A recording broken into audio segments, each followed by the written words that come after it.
They don't talk about it. They don't need to. The scariest kind of discipline isn't loud. It doesn't post quotes on Instagram. It doesn't wait to feel motivated. It wakes up before the world, looks in the mirror, and says nothing, because it already decided years ago. It's the discipline that doesn't argue with the weather, the mood, the fear, or the noise. It just. The world fears this kind of person, not because they're stronger, but because they're. This isn't about motivation. This is about moves immune to the excuses that chain everyone else, becoming a storm that doesn't wait for permission, dark, quiet heart of unshakable discipline. In this video, we will enter through Stoicism, existential truths, and psychological clarity. Not everyone will finish this, but those who do will never look at discipline the same way again. They don't talk about it. They don't need to. The scariest kind of discipline isn't loud. It doesn't post quotes on Instagram. It doesn't wait to feel motivated. It wakes up before the world, looks in the mirror, and says nothing, because it already decided years ago. It's the discipline that doesn't argue with the weather, the mood, the fear, or the noise. It just moves. The world fears this kind of person, not because they're stronger, but because they're immune to the excuses that chain everyone else. This isn't about motivation. This is about becoming a storm that doesn't wait for permission. We live in the age of the motivation myth. Scroll through any social media feed and you'll see it. The endless parade of motivational quotes, transformation photos, and promises that if you just find the right feeling, the right spark, the right moment of inspiration, then you'll finally become the person you've always wanted to be. We've been sold the lie that discipline requires enthusiasm, that change demands excitement, that progress needs passion. But here's what they don't tell you. Motivation is a drug, and like all drugs, it wears off. The ancient Stoics understood something that our modern world has forgotten.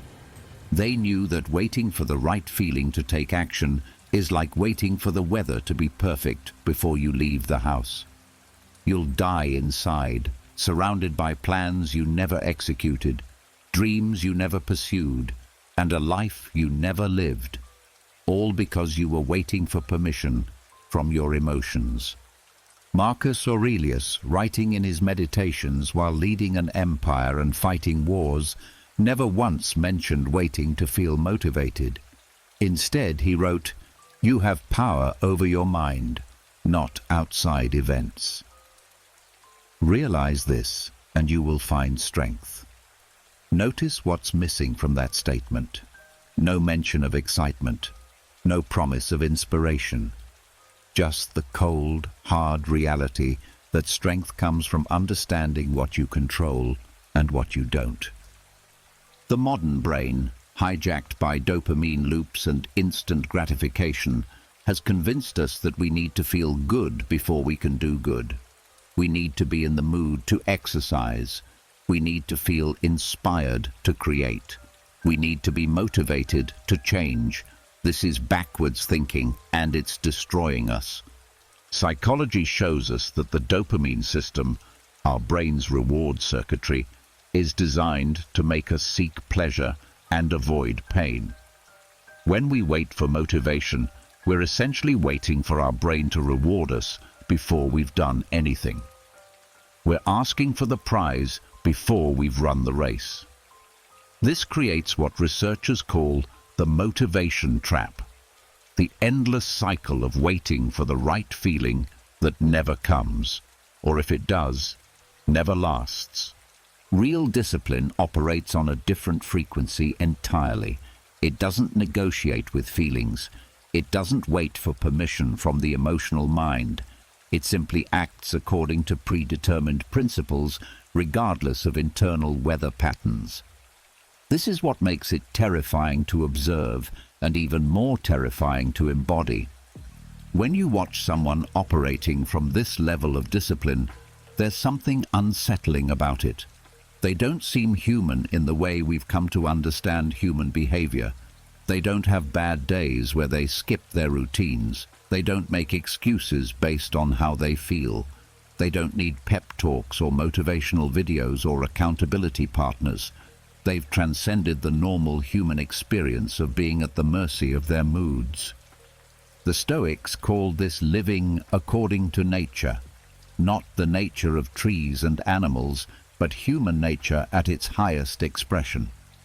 For humans, our nature is to be rational, to make decisions based on virtue and wisdom rather than impulse and emotion. When we live according to this nature, we become what Seneca called the sage, someone who is unshakable because they've aligned their actions with their principles rather than their feelings. But here's where it gets interesting. This isn't about suppressing emotions or becoming a robot. It's about understanding the proper relationship between feeling and action. Emotions provide information, but they don't provide direction. They tell us about our current state, but they don't determine our next move. That's the domain of reason, of choice, of will. Think about the last time you felt genuinely motivated. Remember that rush of energy, that clarity of purpose, that sense that you could conquer the world. Now think about what happened 3 days later. Where did that feeling go? It evaporated, as all feelings do, leaving you back where you started, waiting for the next hit of inspiration. This is the motivation cycle that keeps most people trapped in mediocrity. They experience peaks of enthusiasm followed by valleys of apathy, and they mistake this emotional roller coaster for the natural rhythm of progress. They don't realize they're addicted to the high of motivation, always chasing the next fix, never building the infrastructure of discipline that would free them from this cycle entirely. The person operating from true discipline has broken free from this trap. They've learned something profound. Action creates motivation, not the other way around. When you act consistently according to your principles, regardless of how you feel, you begin to generate a different kind of energy. Not the manic enthusiasm of motivation, but the steady power of momentum. This momentum becomes self-sustaining. Each action taken without the need for external motivation strengthens your capacity to take the next action. Each choice made from principle rather than feeling deepens your trust in your own ability to choose. Each day, lived according to your values, regardless of your mood, builds what the Stoics called inner citadel, a fortress of self-reliance that no external circumstance can breach. This is why this level of discipline appears so frightening to those still trapped in the motivation cycle. It represents a fundamental rejection of the belief system that says we must feel good to do good. It demonstrates a way of being human that most people have never considered possible, a way of living that is immune to the emotional turbulence that derails so many lives.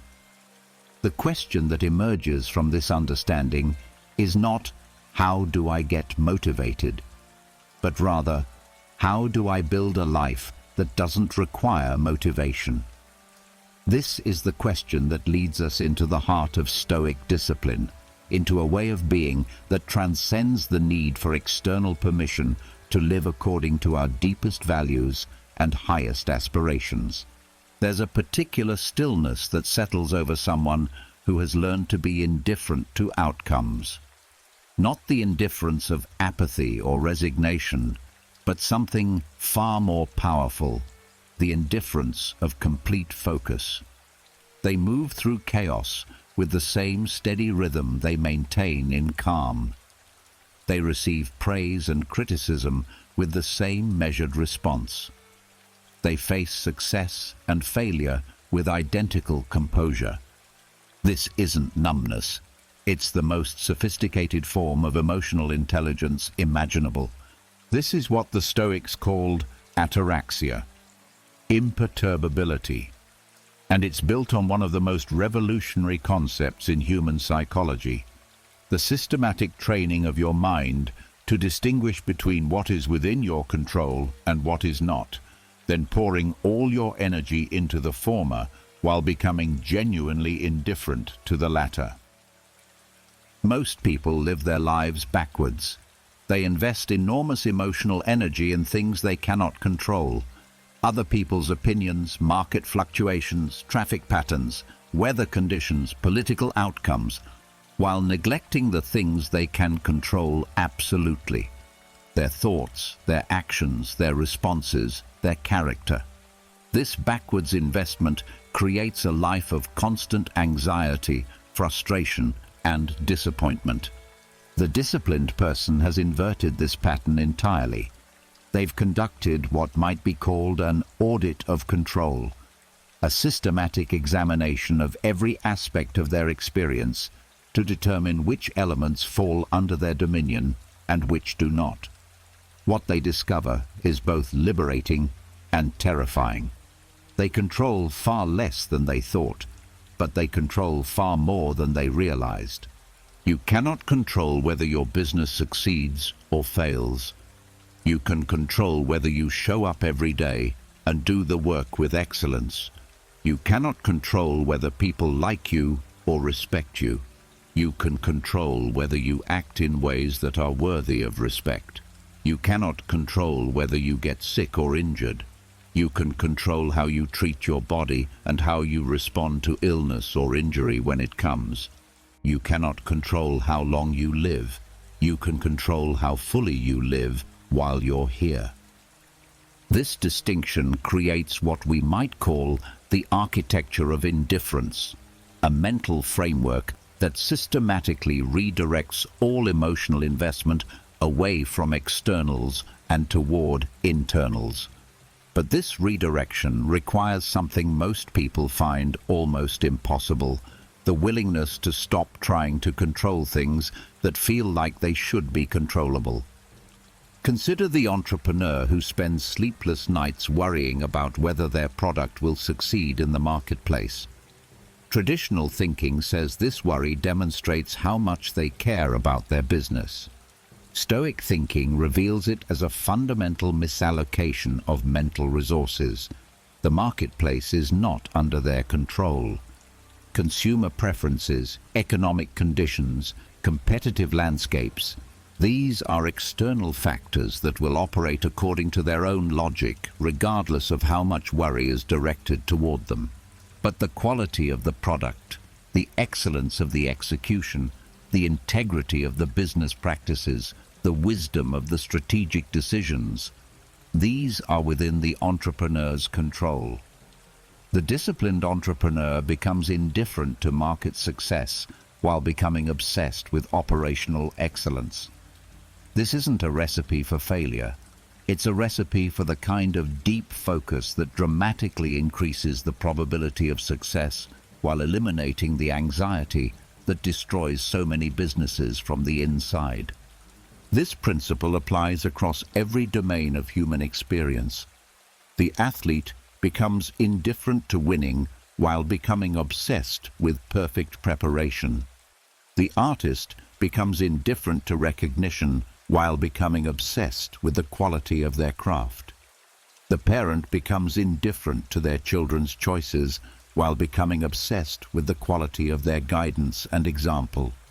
This architecture of indifference is not built overnight. It requires systematic practice, like physical training. You must repeatedly catch yourself investing emotional energy in externals and consciously redirect that energy toward internals. Over time, this redirection becomes automatic, creating what might be called emotional efficiency, the ability to generate maximum psychological power by eliminating all energy leaks. The psychological research supports this ancient wisdom. Studies in what researchers call cognitive reappraisal show that people who can systematically reframe their relationship to outcomes experience significantly lower levels of anxiety and depression while achieving higher levels of performance. They've learned to separate effort from outcome, process from result, action from consequence. But here's where this gets profound. When you become genuinely indifferent to outcomes, you often achieve better outcomes. When you stop trying to control externals, you gain more influence over them. When you let go of attachment to results, you paradoxically improve your results. This isn't mystical thinking, it's psychological reality. The person who needs other people to approve of them sends out desperate energy that repels the very approval they seek. The person who is indifferent to approval while committed to excellence naturally attracts respect. The person who needs their business to succeed often makes decisions from fear and desperation that undermine their success. The person who is indifferent to success while committed to excellence makes decisions from clarity and wisdom that enhance their probability of success. This is the paradox of Stoic discipline. By caring less about what you can't control, you become more effective at influencing it. By becoming indifferent to outcomes, you create better outcomes. By letting go of attachment to externals, you gain more mastery over your external circumstances. But this indifference is not passive. It's not the indifference of someone who has given up. It's the indifference of someone who has redirected all their caring toward the things that actually matter, the things within their control. This creates an intensity of focus that is almost supernatural. All the energy that most people scatter across 100 different external concerns gets concentrated into the laser-like pursuit of internal excellence. Watch someone operating from this level of discipline, and you'll see something remarkable. They seem to care more about everything while being attached to nothing. They bring complete attention to whatever they're doing while remaining completely unattached to the results of their actions. They're simultaneously the most engaged and the most detached person in any room. This is the architecture of indifference, a systematic restructuring of your emotional investment pattern that creates unshakable composure, laser-like focus, and paradoxical effectiveness.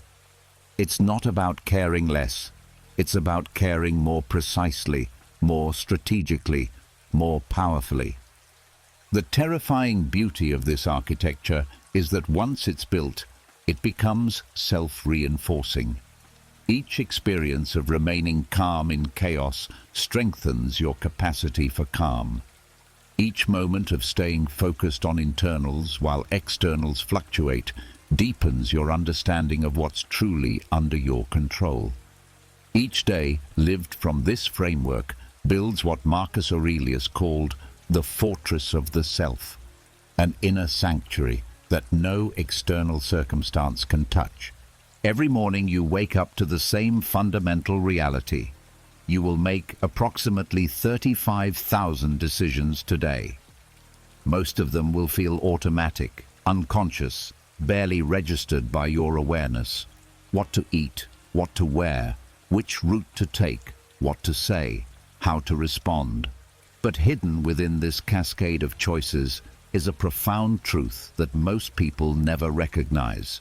Each decision is an act of creation, and collectively, these decisions are creating the architecture of your character and the trajectory of your life. The person who has developed true discipline understands something that separates them from the rest of humanity. They see choice where others see circumstance. They recognize agency where others see inevitability. They feel the weight of their decisions in a way that makes each moment heavy with possibility and responsibility. This weight is what makes undisciplined people uncomfortable around highly disciplined ones.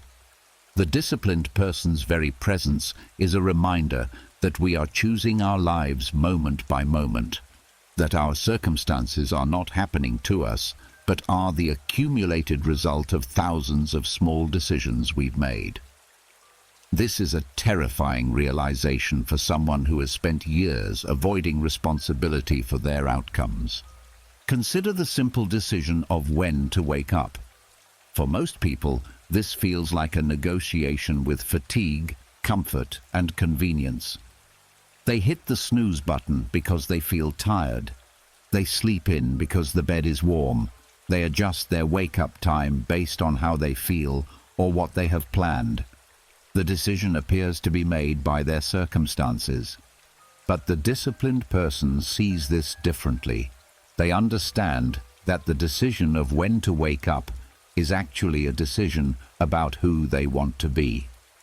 Early rising isn't about the time on the clock. It's about taking immediate control of the day before the day takes control of them. It's about proving to themselves in the very first moment of consciousness that they are capable of acting according to their principles rather than their feelings. This is why the disciplined person's alarm clock is not a suggestion, but a command. When it sounds, they don't debate or negotiate or consider alternatives. They simply act, not because they want to, but because they've already decided. The choice was made the night before, or weeks before, or years before, when they committed to becoming the kind of person who keeps their word to themselves. This understanding of choice extends to every aspect of their existence. What to eat becomes a choice about what kind of body they want to inhabit. How to speak becomes a choice about what kind of character they want to build. How to respond to difficulty becomes a choice about what kind of person they want to be when tested. Every moment contains within it the opportunity to either reinforce their ideal self or betray it. The Stoics understood this with mathematical precision. Epictetus taught that we are not disturbed by events, but by our judgments about events. This isn't just philosophical speculation, it's a practical recognition that between every stimulus and every response lies a moment of choice. And in that moment, we determine not just our action, but our character. Most people experience this moment of choice as so brief that it feels non-existent. Something happens, they react, and they assume their reaction was inevitable given the circumstances. They were cut off in traffic, so of course they got angry. They were criticized, so naturally they felt defensive. They were disappointed, so obviously they felt sad.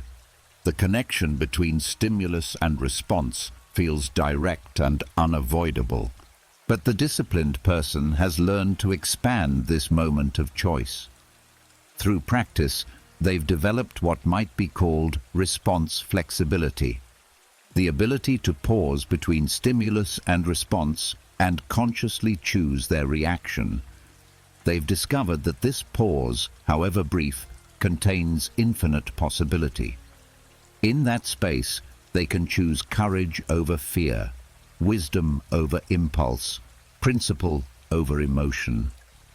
This expansion of choice awareness creates what researchers call metacognition, thinking about thinking. The disciplined person becomes aware of their own mental processes in real time. They notice when their mind generates an automatic response and recognize that this automatic response is not them. It's just their conditioning. And because it's conditioning, it can be changed. This is where the weight of choice becomes almost unbearable for some people. Once you realize that your responses are chosen rather than inevitable, you become responsible for all of them. You can no longer blame your anger on the person who provoked you. You can no longer excuse your laziness by pointing to your circumstances. You can no longer justify your fear by referencing the magnitude of the challenge. Every response becomes a choice. and every choice becomes a statement about who you are. The psychological research confirms what the Stoics understood intuitively.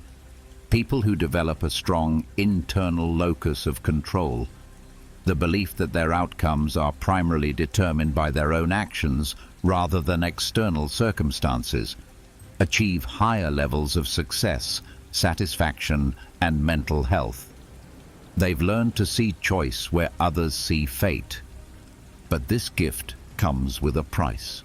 When you truly understand that you are choosing your life with every decision, you lose the comfortable illusion that your circumstances are someone else's responsibility. You can no longer be a victim of your own life. Every moment of unhappiness becomes a moment where you're choosing unhappiness. Every instance of mediocrity becomes an instance where you're choosing mediocrity. Every experience of chaos becomes an experience where you're choosing chaos. This realization is simultaneously liberating and terrifying. Liberating because it means you have far more power over your life than you ever imagined. Terrifying because it means you have far more responsibility for your life than you ever wanted. The disciplined person has made peace with this weight. They've accepted full responsibility for their responses, their choices, their character, and their outcomes. This acceptance doesn't make them perfect, but it makes them powerful. When you own your choices completely, you can change them completely. When you take full responsibility for your responses, you can develop complete response flexibility. This is why the highly disciplined person moves through life with such certainty and composure. They're not trying to control outcomes, but they are controlling the one thing that determines all outcomes: their own choices. In every moment, they're consciously creating themselves through the accumulation of conscious decisions. The weight of choice, fully felt and completely accepted, becomes the foundation of unshakable character. Each decision made from principle rather than impulse strengthens the capacity for the next principled decision. Each choice to act according to values rather than feelings deepens the integration of those values into identity. Each moment of conscious response choosing builds what Viktor Frankl called the last of human freedoms, the ability to choose one's attitude in any given circumstances. This is the terrifying beauty of human agency. We are condemned to be free, as Sartre put it. But in that condemnation lies our greatest opportunity. Every moment offers the chance to choose who we want to be, and the disciplined person never lets that opportunity pass unnoticed. Comfort is the great assassin of human potential. It kills quietly, without violence, without obvious trauma. It simply whispers that where you are is good enough, that what you have is sufficient, that who you are is acceptable. It lulls you into a soft sleep where dreams become substitutes for action and potential remains forever theoretical.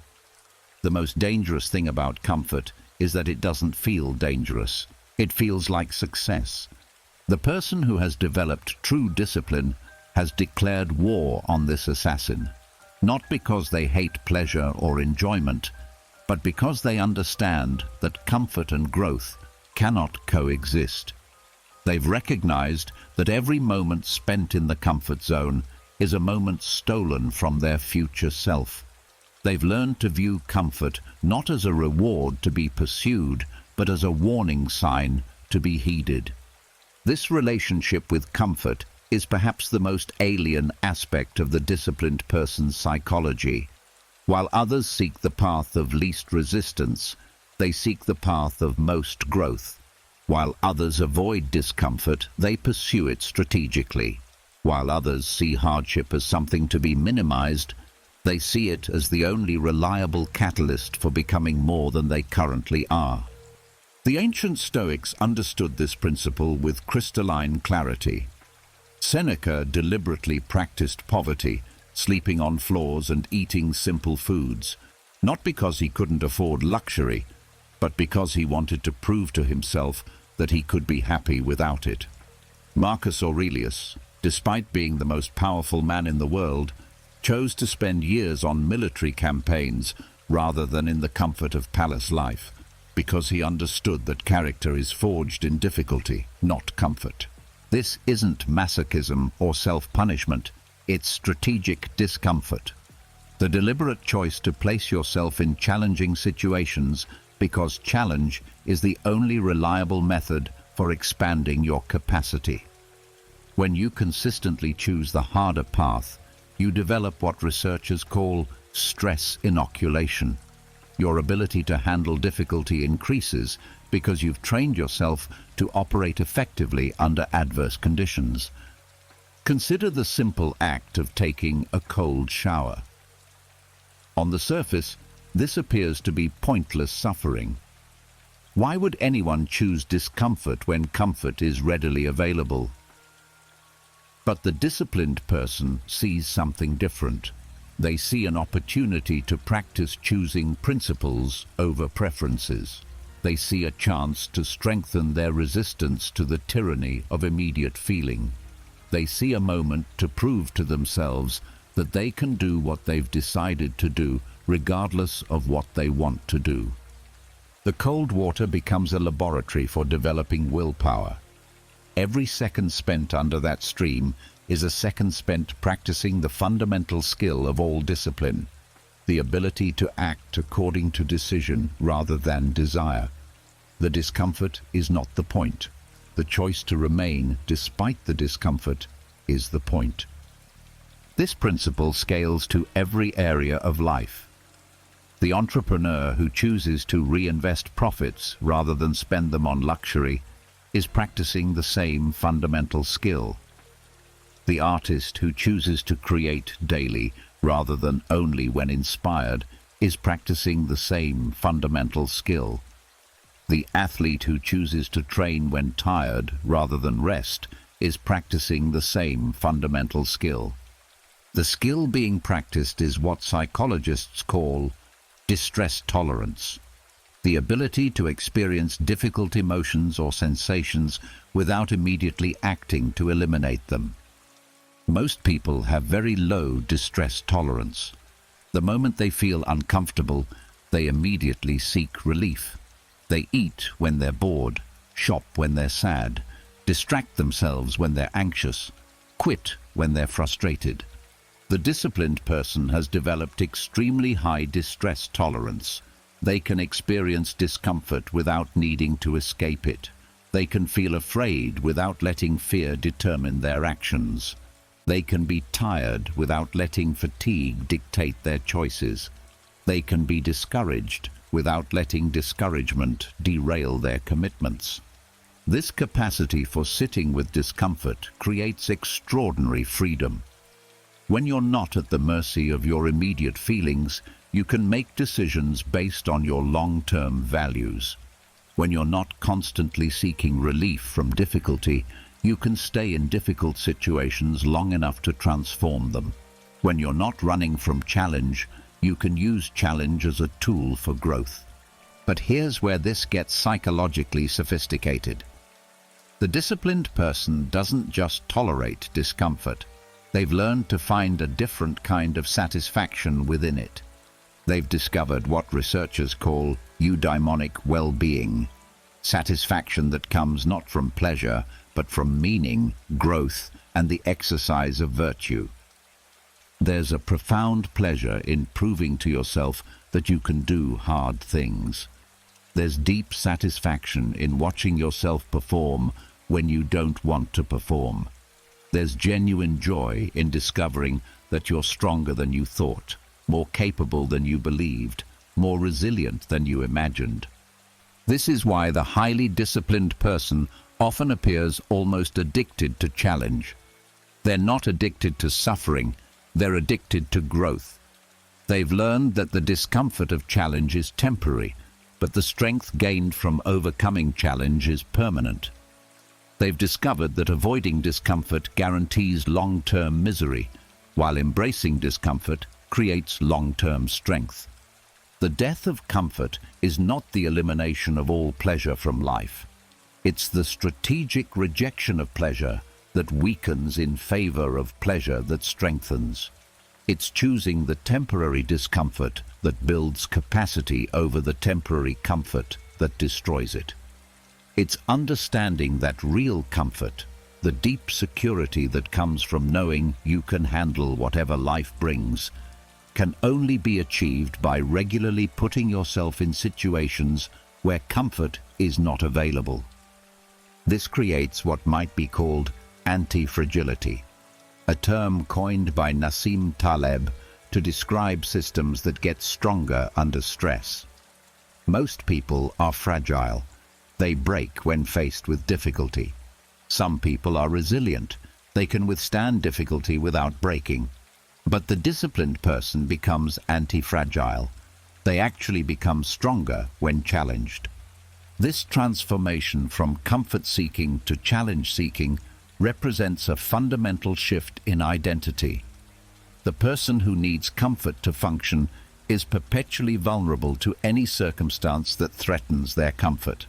The person who can function without comfort, who can even thrive in discomfort, is essentially invulnerable to external circumstances. This invulnerability is not callousness or numbness. It's flexibility and strength. It's the confidence that comes from knowing you can adapt to any situation because you've proven to yourself repeatedly that you can operate effectively regardless of how you feel or what resources are available.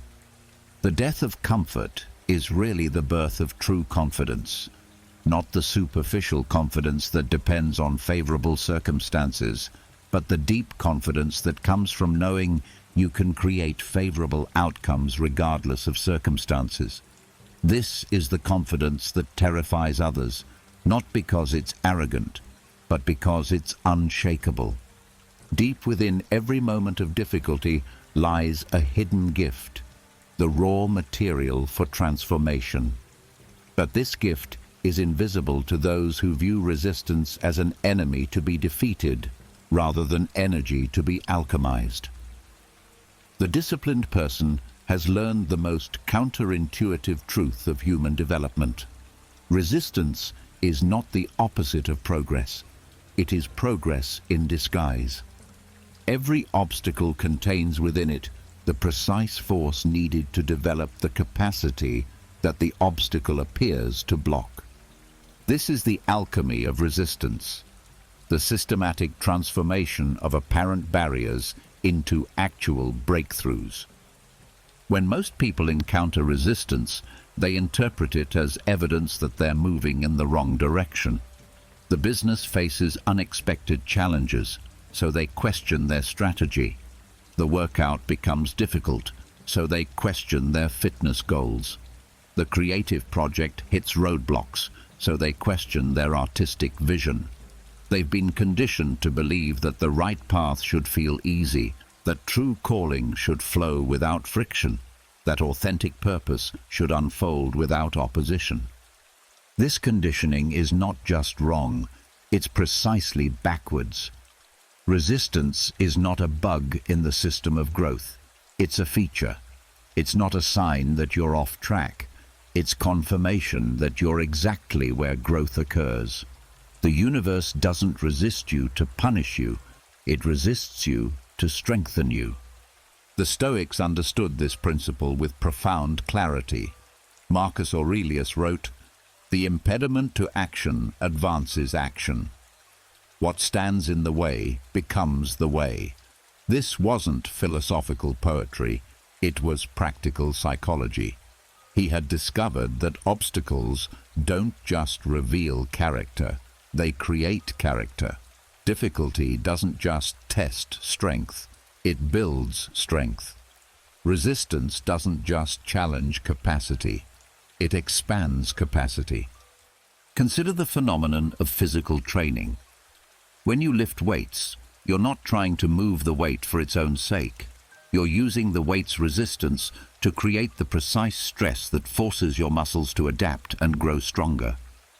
The weight is not the enemy of strength, it's the creator of strength. Without resistance, there can be no development.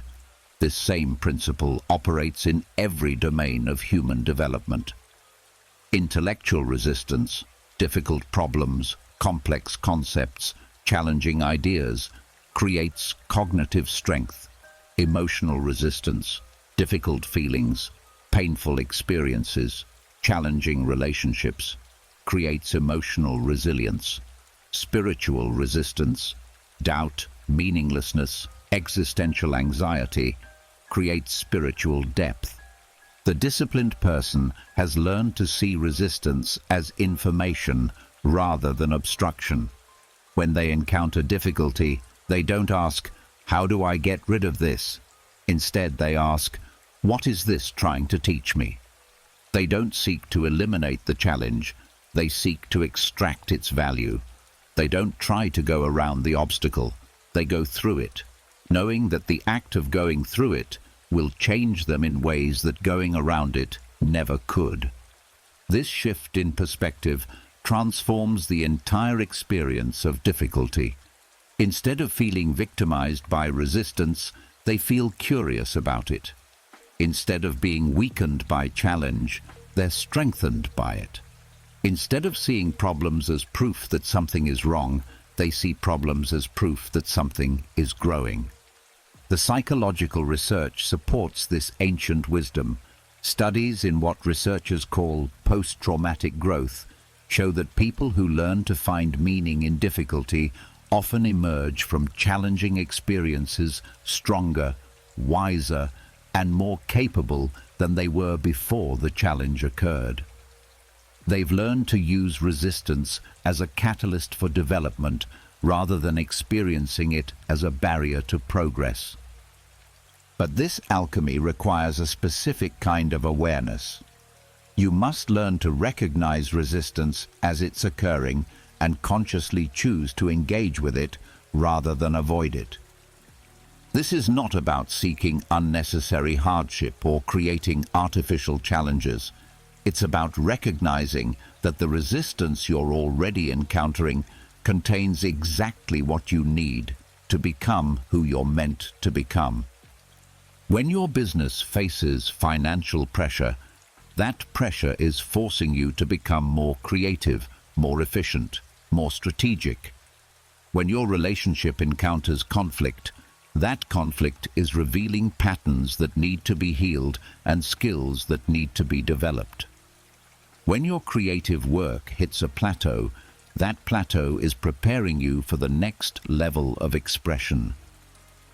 The key is learning to stay in relationship with resistance long enough for the transformation to occur.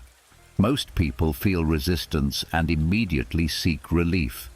They quit, they distract themselves, they find easier alternatives. But relief is the opposite of growth. Comfort is the enemy of capacity. The disciplined person has learned to find a different kind of satisfaction. The satisfaction that comes from staying with difficulty until it yields its gifts. This requires developing what might be called resistance tolerance, the ability to remain functionally effective while experiencing the discomfort of being challenged. Like physical fitness, resistance tolerance improves with practice. Each time you choose to engage with difficulty rather than avoid it, you increase your capacity to handle the next level of difficulty. But here's where this becomes truly profound. As your resistance tolerance increases, the nature of resistance itself begins to change. What once felt overwhelming begins to feel manageable. What once seemed impossible begins to seem difficult but doable. What once triggered panic begins to generate calm focus. This is not because the external challenges become easier, it's because your internal capacity becomes stronger. You develop what researchers call self-efficacy, the belief that you can handle whatever comes your way. This belief is not based on wishful thinking, it's based on evidence. You've proven to yourself repeatedly that you can transform resistance into strength. The disciplined person operating from this level of development appears almost supernatural to those still trapped in resistance avoidance. They seem to welcome challenge where others flee from it. They appear energized by difficulty where others are depleted by it. They demonstrate calm in chaos where others demonstrate panic in minor inconvenience. This is the alchemy of resistance in full operation. The systematic transformation of every challenge into increased capacity, every obstacle into enhanced capability, every difficulty into deeper strength. It's not magic, it's methodology. It's the practical application of the principle that everything you need to handle what you're facing is hidden within what you're facing. The ultimate expression of this alchemy is the development of what might be called challenge seeking, the active pursuit of appropriate difficulty for the sake of continued growth.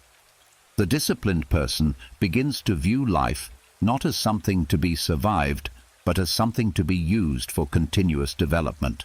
They become artists of their own evolution, using resistance as their primary medium. This is perhaps the most terrifying aspect of the truly disciplined person. They're not trying to create an easy life. They're trying to create a strong self. They understand that a strong self can create any kind of life, but an easy life without a strong self is actually the most difficult life of all. The storm is coming, but first you must learn to be the storm. The first movement of our journey into the heart of discipline has revealed the foundation upon which all true strength is built. The recognition that everything you've been taught about motivation, comfort, and resistance is backwards. We've dismantled the myth that you need to feel ready before you act, comfortable before you grow, or unopposed before you advance. In these 5 chapters, we've traced the architecture of a different way of being human, a way that operates from principle rather than emotion, seeks challenge rather than comfort, and alchemizes resistance rather than avoiding it. We've seen how the disciplined person has learned to see choice where others see circumstance, opportunity where others see obstacle, and strength where others see suffering. But understanding these principles intellectually is not the same as embodying them experientially. Knowing that resistance builds capacity is different from having the courage to stay with resistance when your entire nervous system is screaming for relief. Recognizing that comfort kills potential is different from having the wisdom to choose discomfort when ease is readily available. As we prepare to enter Act 2, we move from philosophical understanding to psychological confrontation. We've learned about the quiet before the storm. Now we must learn to become the storm itself, to embody these principles under pressure, to live these truths when they're inconvenient, to demonstrate this discipline when every part of you wants to quit. The foundation has been laid. The architecture has been revealed. Now comes the test of whether you can build upon this foundation when the winds of difficulty are howling and the foundations of your old self are shaking. The scariest level of discipline is not scary because it's difficult to understand. It's scary because it demands that you become a different kind of person. Someone who doesn't wait for permission from their feelings to live according to their values. Someone who has learned to find strength in struggle, purpose in pressure, and identity in action rather than outcome. We've seen the blueprint. Now we must learn to build. Every morning at 4:47 a.m., while the world sleeps in the soft embrace of unconsciousness, a silent war begins. No cameras capture it, no crowds cheer for it, no medals will be awarded for victory, and no sympathy will be offered for defeat. It's the war that rages in the space between intention and action, between who you are and who you've decided to become. It's fought in the 3 seconds between the alarm and the decision to rise. It's waged in the moment between craving and choice. It's won or lost in the pause between impulse and response. This is the war no one sees, and it's the most important battle of your life. The person operating from true discipline understands something that escapes most of humanity. Every external achievement is merely the visible evidence of countless internal victories. Every moment of apparent ease is supported by a foundation of moments where ease was rejected in favor of effort. Every display of strength is built upon thousands of moments where strength was chosen over surrender. The undisciplined person looks at the disciplined person and sees only the results. The fit body, the successful business, the creative output, the calm demeanor. They don't see the 4:47 a.m. alarm that was answered without negotiation. They don't see the moment when hunger was acknowledged but not obeyed. They don't see the instant when fear was felt but not followed. They don't see the second when comfort was available but difficulty was chosen instead. This invisible war operates on multiple fronts simultaneously. There's the war against the voice that whispers, 5 more minutes, when the alarm sounds. There's the battle against the impulse that says, just this once, when faced with temptation. There's the struggle against the feeling that insists, I don't want to, when faced with necessary action. There's the conflict with the thought that argues, maybe tomorrow, when today demands courage. Each of these battles lasts only seconds, but their cumulative effect shapes the entire trajectory of a life. The person who wins the 4:47 a.m. battle has already won the day before most people have begun fighting. The person who wins the 5 more minutes war has created momentum that carries them through every subsequent challenge. The person who defeats the just this once temptation has strengthened the muscle that will be needed for every future temptation. The psychological research reveals what the Stoics understood intuitively. Willpower operates like a muscle. Each act of self-control strengthens your capacity for future self-control.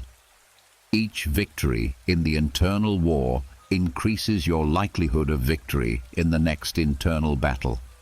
Each moment where you choose principle over preference builds what researchers call ego strength, your ability to persist in pursuing long-term goals despite short-term discomfort.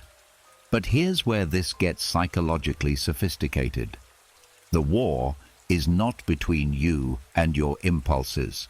The war is between 2 versions of yourself, your current self and your future self.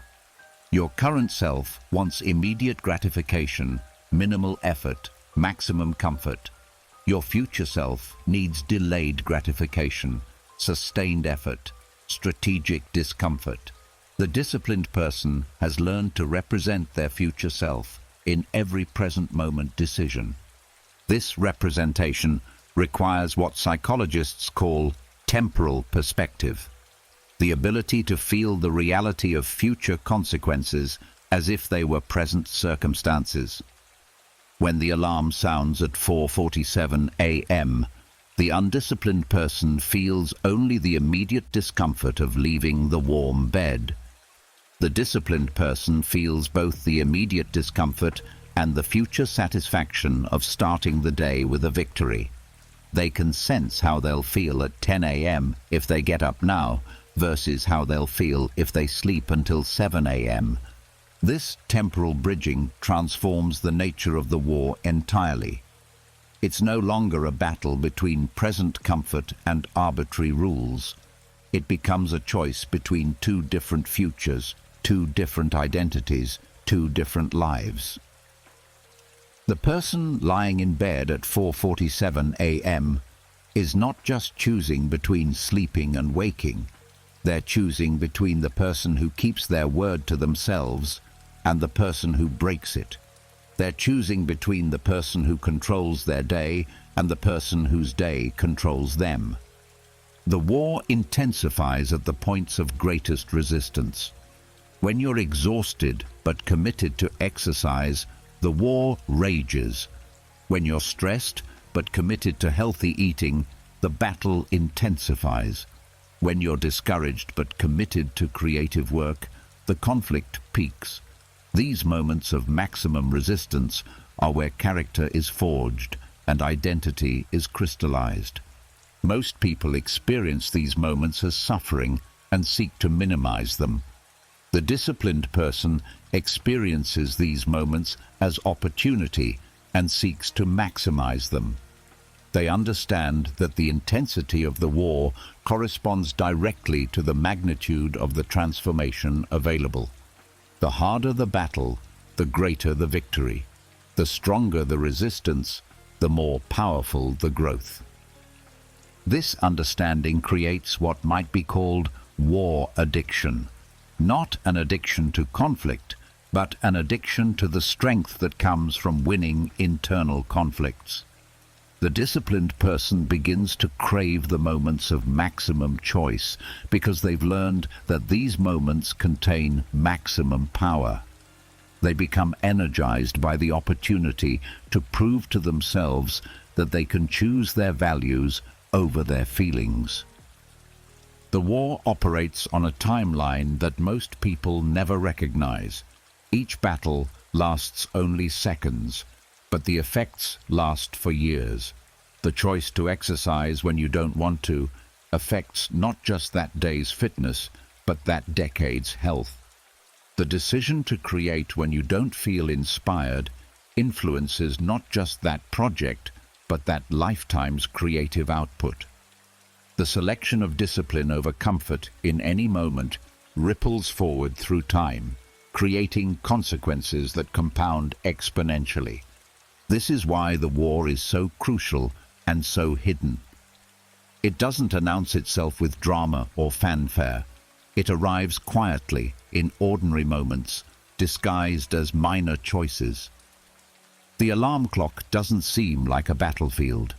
The moment of temptation doesn't feel like a turning point. The instant of resistance doesn't appear to be an opportunity for transformation. But these quiet moments are where lives are won or lost. The disciplined person has developed what military strategists call situational awareness. The ability to recognize when they're in battle, even when the battle looks like everyday life. They can sense when a moment contains more significance than it appears to contain. They can feel when a choice will echo through time beyond its immediate consequences. This awareness transforms every day into a series of opportunities for victory. Every moment becomes a chance to strengthen the person they're becoming. Every choice becomes evidence for or against their identity. Every decision becomes a vote for the future they want to create. The war no one sees is the war that determines everything everyone sees. It's fought in silence and won in solitude. It's waged in moments and decided over years. It's the invisible foundation upon which all visible achievement rests. And for the person who learns to fight it with wisdom, courage, and consistency, it becomes not just a war to be won, but a way to be free. The victory in this war is not the absence of conflict, but the presence of choice. Not the elimination of resistance, but the transformation of resistance into strength. Not the end of the battle, but the beginning of mastery over the battlefield of the self. In the moments before taking action that matters, fear arrives like a familiar stranger. It whispers calculations of everything that could go wrong, paints vivid pictures of potential humiliation, and offers compelling arguments for why safety is wisdom and caution is courage. Most people experience this arrival as evidence that they're moving in the wrong direction. The disciplined person recognizes it as confirmation that they're moving in the right direction. This recognition represents one of the most profound psychological shifts possible, the transformation of fear from enemy to ally, from barrier to information, from stop sign to compass, pointing toward growth. Fear, the Stoics understood, is not what happens to you. It's what you do with what happens to you. Epictetus taught that we are not disturbed by things, but by our judgments about things. When you feel afraid, you're not experiencing the reality of danger. You're experiencing your interpretation of potential danger. And interpretations, unlike external circumstances, are completely within your control. The undisciplined person feels fear and immediately begins negotiating with it. They seek to minimize the source of fear, avoid the trigger of fear, or medicate the feeling of fear. They treat fear as accurate information about external reality rather than recognizing it as commentary from their internal protection system. This misunderstanding turns fear into a prison warden that determines where they can and cannot go. The disciplined person has learned to separate the feeling of fear from the fact of danger. They can be afraid while simultaneously recognizing that their fear may not correspond to actual risk. They can feel terror while moving forward anyway. They can experience panic while maintaining clarity about what needs to be done. They've discovered that fear is not a command to stop. It's simply information to consider. This separation requires developing what psychologists call cognitive diffusion, the ability to observe your thoughts and feelings without being controlled by them. Instead of thinking, "I am afraid," the disciplined person learns to think, "I am having the experience of fear." This subtle shift creates psychological distance that makes choice possible even in the presence of intense emotion. But here's where this gets existentially profound. The disciplined person doesn't just tolerate fear. They've learned to use it as a navigation system. Fear often points directly toward the actions that will create the most growth. The things that scare you most are usually the things that will help you most. The conversations you're most afraid to have are often the conversations that will most improve your relationships. The risks you're most afraid to take are frequently the risks that will most advance your goals. This principle operates because fear is fundamentally a growth detection system. It activates when you're approaching the edge of your current capacity, when you're about to expand beyond your current comfort zone, when you're moving toward experiences that will require you to become more than you currently are. Fear is not trying to harm you, it's trying to prepare you for the demands of growth. The existentialists understood this relationship between fear and freedom with piercing clarity. Kierkegaard wrote about the dizziness of freedom, the anxiety that emerges when you truly recognize the magnitude of your choices and the weight of your responsibility. Sartre explored existential anxiety, the discomfort that comes from recognizing that you are condemned to be free and must choose your values without external guarantee that you're choosing correctly. This existential anxiety is not a bug in the system of human consciousness. It's a feature. It's the emotional signature of authentic choice. When you're making decisions that truly matter, decisions that will shape your character and determine your destiny, fear is the appropriate response. The absence of fear in significant moments doesn't indicate courage. It indicates that the moment probably isn't as significant as you think. The disciplined person has made peace with this existential reality. They understand that meaningful action will always be accompanied by fear, because meaningful action always involves stepping into uncertainty. They've learned to interpret fear not as a sign that they should stop, but as a sign that they should pay attention. Fear becomes a signal that they're approaching something important. This reframing transforms the entire experience of fear. Instead of being debilitated by anxiety, they become energized by it.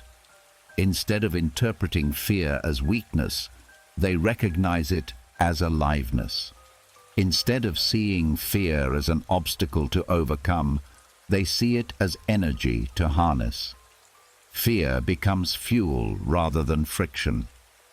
The psychological research supports this transformation. Studies show that people who learn to reappraise anxiety as excitement, recognizing that the physiological symptoms are identical, perform significantly better under pressure.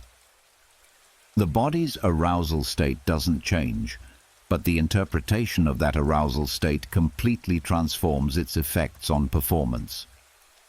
The disciplined person takes this reappraisal to its logical conclusion.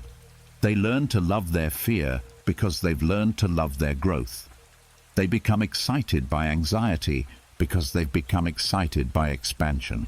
They welcome fear because they've learned that fear is the admission price for the life they want to live. This doesn't mean they seek out danger unnecessarily or enjoy suffering for its own sake. It means they've learned to distinguish between appropriate fear and inappropriate fear, between useful anxiety and useless worry. Appropriate fear warns you about actual dangers and helps you prepare for real challenges. Inappropriate fear tries to protect you from imaginary dangers and keeps you trapped in artificial limitations. The disciplined person has developed what might be called fear discrimination, the ability to determine which fears deserve attention and which deserve dismissal. They listen carefully to fears that point toward genuine hazards and ignore completely fears that point only toward discomfort. They take seriously the fear that warns them to prepare thoroughly for an important presentation and dismiss entirely the fear that suggests they shouldn't give the presentation at all. This discrimination is developed through experience, through repeatedly feeling afraid, taking action anyway, and discovering that most fears are paper tigers that dissolve upon contact with reality. Each experience of moving through fear without being destroyed by it builds evidence that fear is survivable. Each moment of acting courageously despite feeling afraid proves that courage is not the absence of fear, but action in the presence of fear. The ultimate realization in this transformation is that fear and excitement are physiologically identical. The racing heart, the heightened awareness, the increased energy. These symptoms characterize both terror and exhilaration. The only difference is the story you tell yourself about what these sensations mean. The disciplined person has learned to tell themselves a different story about fear. Not the story of danger to be avoided, but the story of aliveness to be embraced. This story transforms fear from enemy to teacher, from barrier to bridge, from stop sign to starting line. Fear becomes the emotional signature of growth, the psychological marker of courage, the internal evidence that you're living at the edge of your potential rather than in the center of your safety. When you learn to dance with fear instead of running from it, you discover that most of what you were afraid of was the fear itself. When you learn to move through anxiety instead of around it, you find that the territory beyond fear is exactly where your authentic life is waiting to begin. At 4 a.m., while the world sleeps in its soft embrace of unconsciousness, Brother Thomas rises in the darkness of his monastery cell. No alarm sounds. His body has learned to wake itself after 30 years of the same rhythm. The stone floor is cold against his bare feet as he kneels in prayer, but the cold doesn't register as discomfort anymore. It registers as reality, as the simple condition of being present in this moment, in this body, in this commitment he made decades ago to something larger than his personal comfort. For 2 hours, he prays in silence, not because he feels spiritual, but because he decided long ago that feeling spiritual was not a prerequisite for being spiritual. Some mornings, his mind is filled with divine presence. Other mornings, it's filled with grocery lists and irritation about the novice who snores. The content of his internal experience is irrelevant. The commitment to show up is everything. This is the first pattern of extreme discipline, the complete separation of action from feeling. Brother Thomas doesn't pray when he feels like praying. He prays at 4 a.m. He doesn't serve others when he feels charitable.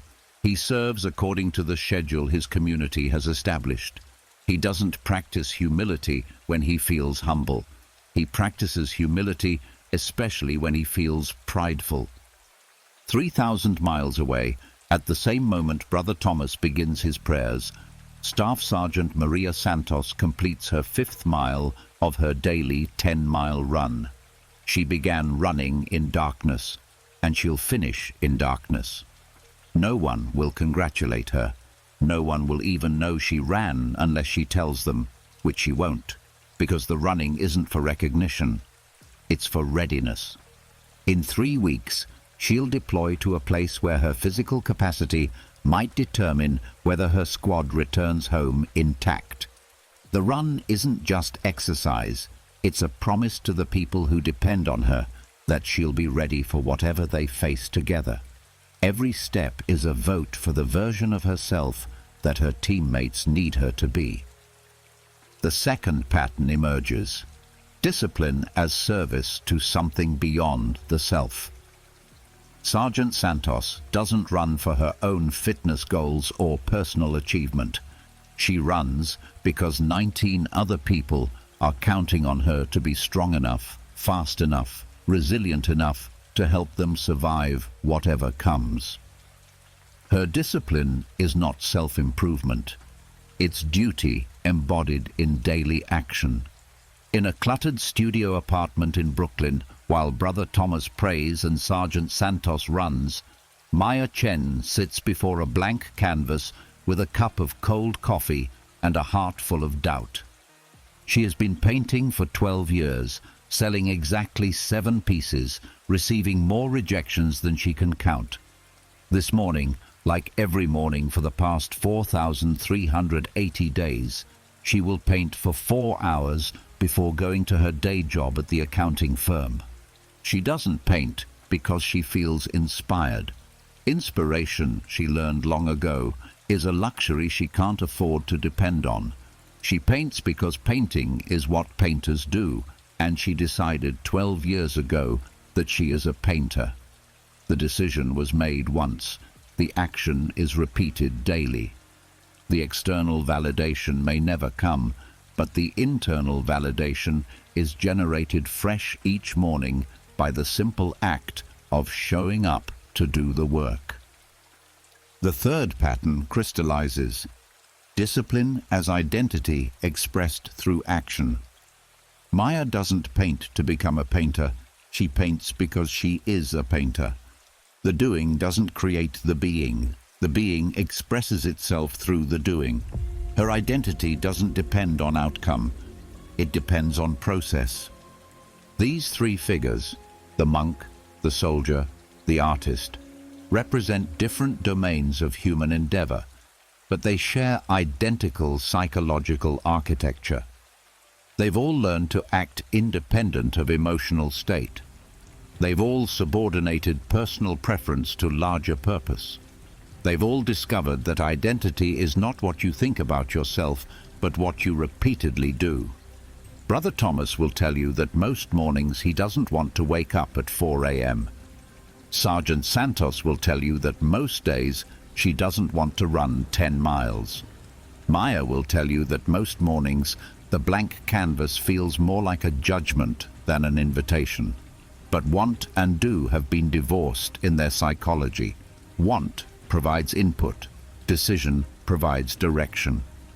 The psychological pattern they share is what researchers call implementation intention, the pre-commitment to specific actions under specific conditions. Instead of relying on motivation to arise in the moment, they've automated their behavior through advanced decision-making. When the condition occurs, 4 a.m. arrives, the running shoes are laced, the canvas is blank. The action follows without internal negotiation. This automation eliminates what psychologists call decision fatigue, the erosion of willpower that occurs when you repeatedly have to choose whether to do what you've committed to do. By deciding once instead of deciding daily, they preserve their mental energy for the challenge of execution rather than the challenge of choice. But the automation goes deeper than mere habit formation. They've integrated their disciplined actions into their sense of self so completely that not doing them would feel like betraying their identity. Brother Thomas doesn't just have a habit of praying, he is someone who prays. Sergeant Santos doesn't just have a habit of running, she is someone who runs. Maya doesn't just have a habit of painting, she is someone who paints. This integration creates what might be called identity-based discipline. Discipline that flows from being rather than striving toward becoming. It's no longer effort, it's expression. It's no longer what they do, it's who they are. The action becomes as natural and automatic as breathing because it's connected to something deeper than preference or even commitment. It's connected to identity itself. The fourth pattern appears in their relationship to discomfort. None of them seek suffering, but all of them have made peace with it. They understand that meaningful action will sometimes be uncomfortable, and they've decided that discomfort is acceptable as long as the action aligns with their values and serves their purpose. Brother Thomas's knees ache from kneeling on stone, but the ache doesn't register as a problem to be solved. It registers as information to be noted. Sergeant Santos's lungs burn during the final miles, but the burning doesn't signal a need to stop. It signals that the training is working. Maya's eyes strain from focusing on detailed brushwork, but the strain doesn't indicate a problem. It indicates presence, attention, care. They've learned to reinterpret the language of discomfort. Where others hear complaint, they hear communication. Where others see obstacle, they see opportunity. Where others experience suffering, they experience aliveness. They haven't eliminated discomfort, they've transformed their relationship to it. The fifth and most profound pattern is their relationship to time. They understand that discipline is not a sprint toward a destination, but a way of traveling through life.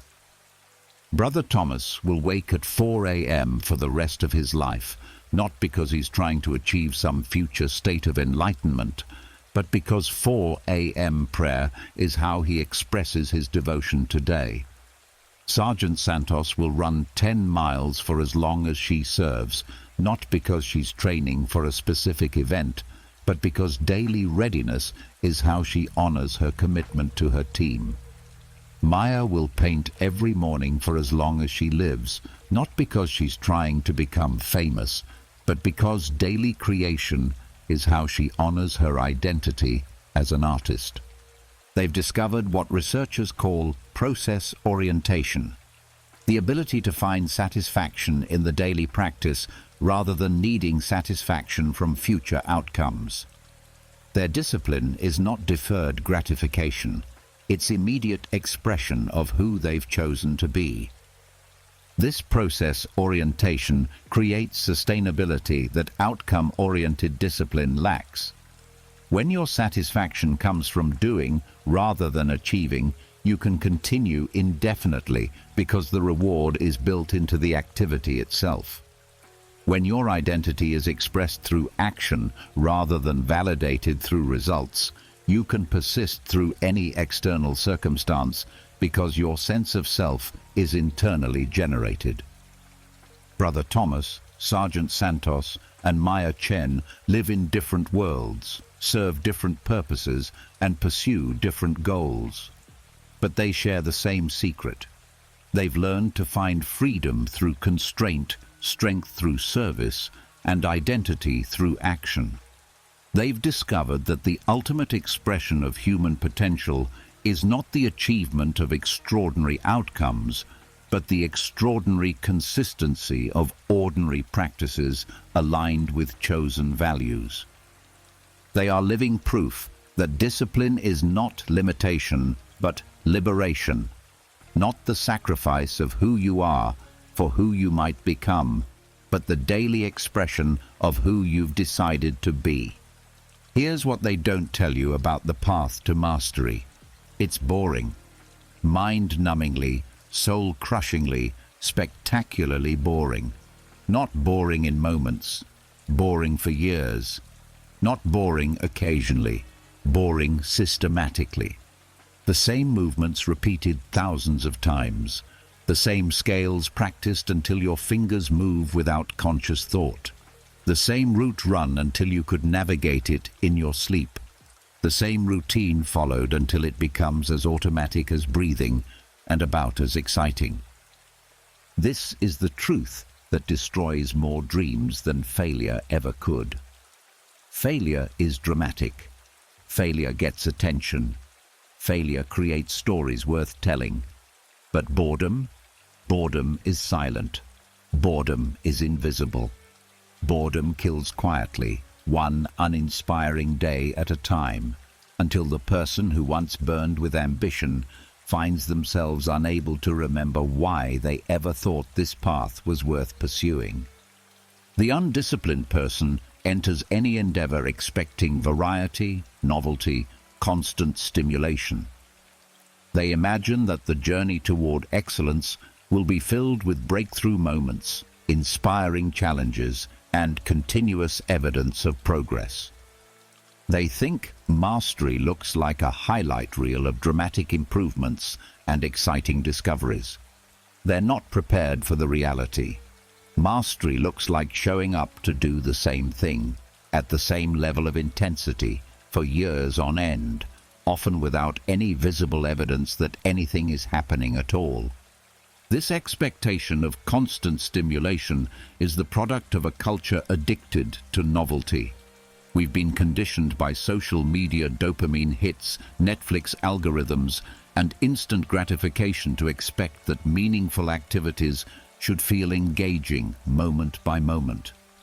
We've lost the capacity to tolerate the long, flat stretches where nothing seems to be happening, but everything is actually being built. The disciplined person has made peace with a different reality.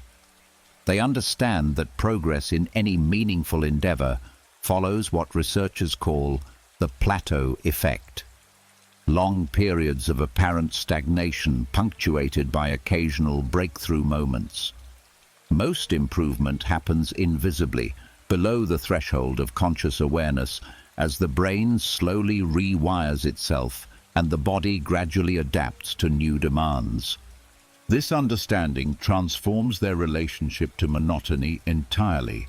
Where others see boring repetition, they see foundational building. Where others experience tedium, they experience dedication. Where others feel like nothing is happening, they know that everything is happening, just at the cellular, neurological, and psychological levels that can't be observed from the outside. Consider the concert pianist practicing scales for the 10,000th time. To the outside observer, this appears to be mindless repetition of simple patterns. But the pianist knows something different. Each repetition is slightly different from the last. Each practice session reveals subtleties that were invisible yesterday.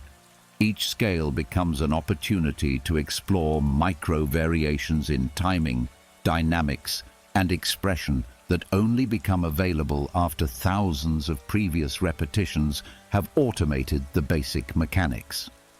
The boredom that destroys the amateur becomes the canvas upon which the master paints infinite variation. What appears to be the same scale repeated endlessly is actually a sophisticated exploration of the relationship between intention and execution, between mind and muscle, between technique and expression. The repetition doesn't eliminate creativity. It creates the foundation upon which true creativity becomes possible. This is the paradox of mastery. You must repeat the same actions thousands of times to reach the level where each action can be genuinely unique. You must automate the fundamentals to free your attention for the subtleties. You must master the boring basics to gain access to the interesting complexities. The Stoics understood this principle with profound clarity. Marcus Aurelius wrote the same thoughts about virtue, duty, and death hundreds of times in his meditations. Not because he forgot what he had written before, but because the practice of thinking these thoughts was more important than the novelty of the thoughts themselves. He was using repetition to carve these ideas into his character so deeply that they would be available to him in moments of stress, fatigue, or emotional turbulence. Repetition is the mechanism by which conscious effort becomes unconscious competence. When you practice something enough times, it moves from the prefrontal cortex, the brain region responsible for conscious decision-making, to the basal ganglia, the brain region responsible for automatic behavior. This neurological migration frees up mental resources for higher-level thinking and allows you to perform complex actions without depleting your willpower. But here's where this gets psychologically sophisticated. The boredom itself serves a purpose. It's a filter that eliminates everyone who isn't serious about the pursuit. Anyone can maintain interest in something novel and exciting. Only someone genuinely committed to the outcome can maintain engagement with something boring and repetitive. Boredom becomes a natural selection mechanism that separates the dedicated from the merely interested.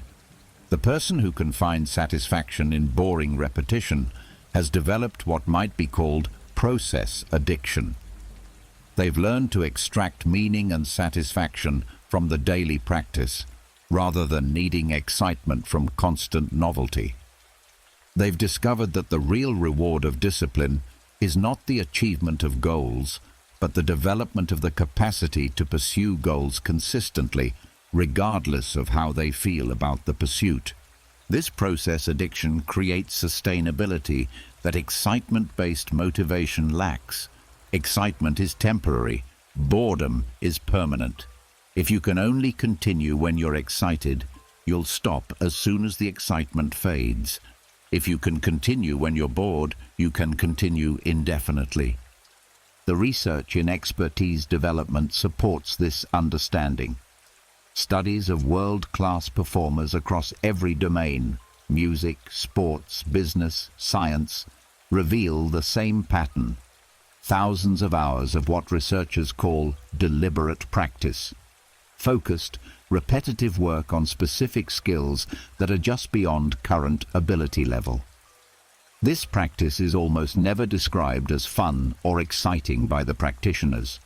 It's described as necessary, valuable, and ultimately satisfying, but rarely as intrinsically enjoyable moment by moment. The satisfaction comes not from the emotional experience of practicing, but from the identity experience of being someone who practices.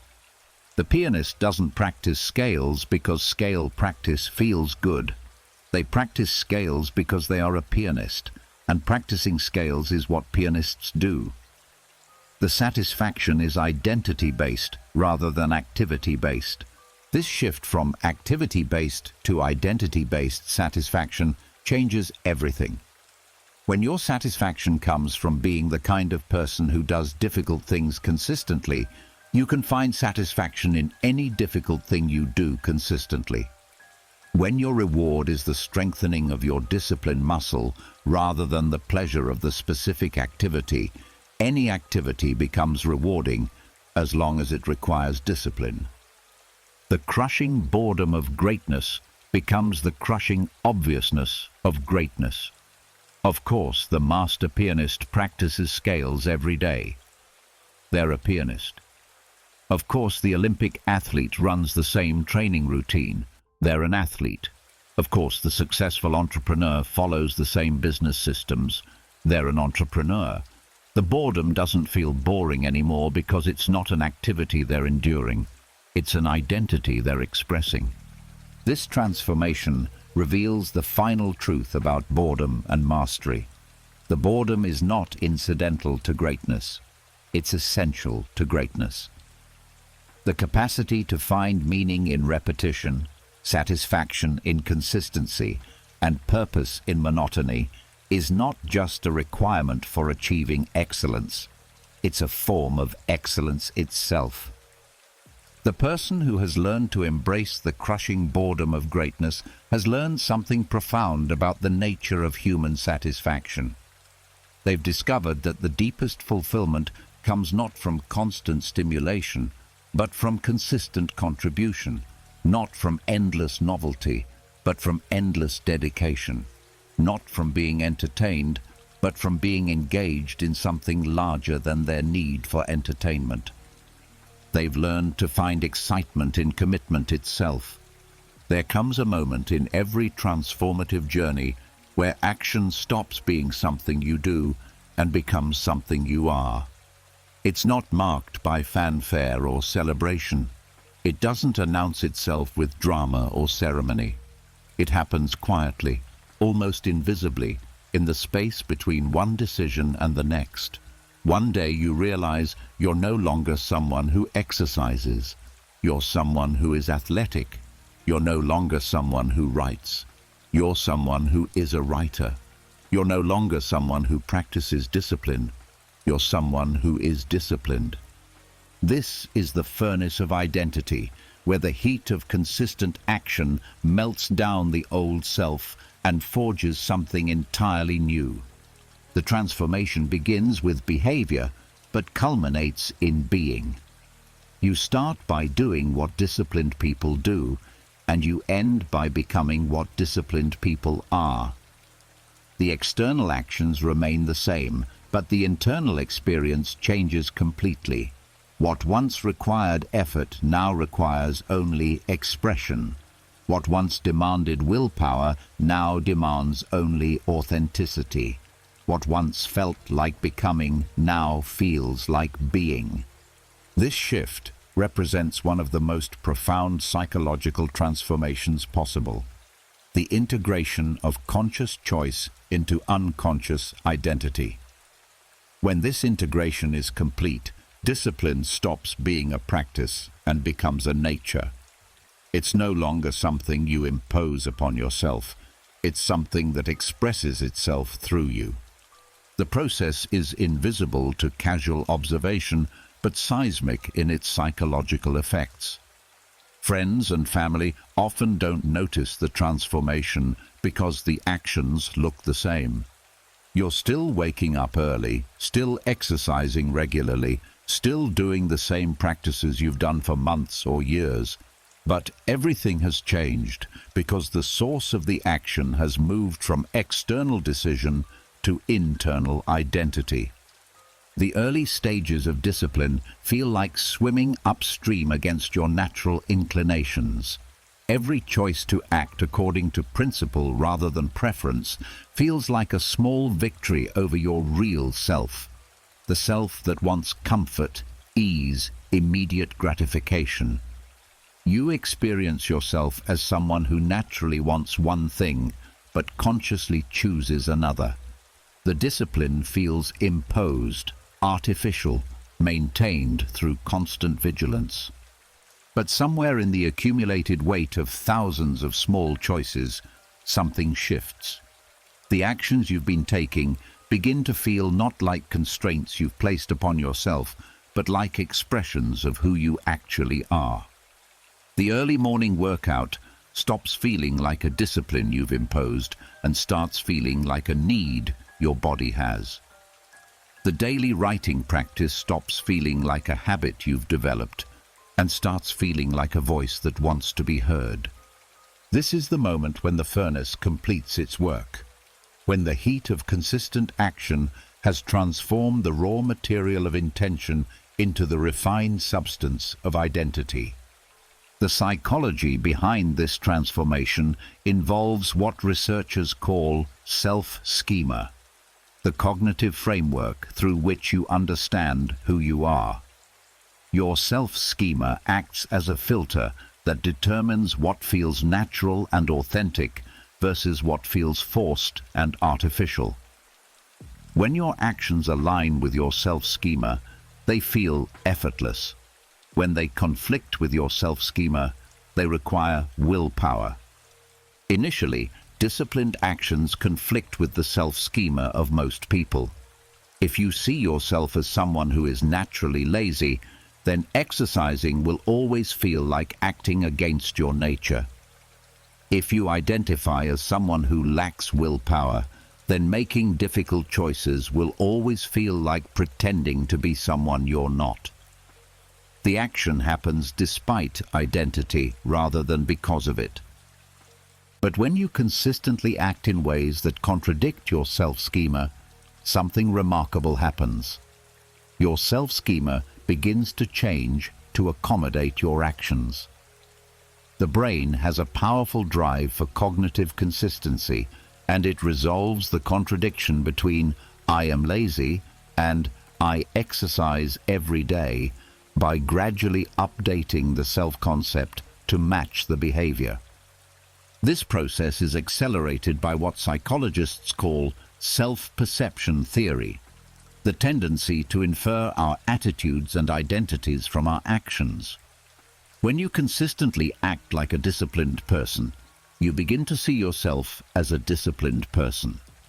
When you repeatedly make choices that require strength, you begin to identify as someone who is strong. When you consistently prioritize long-term benefit over short-term pleasure, you begin to understand yourself as someone who is wise.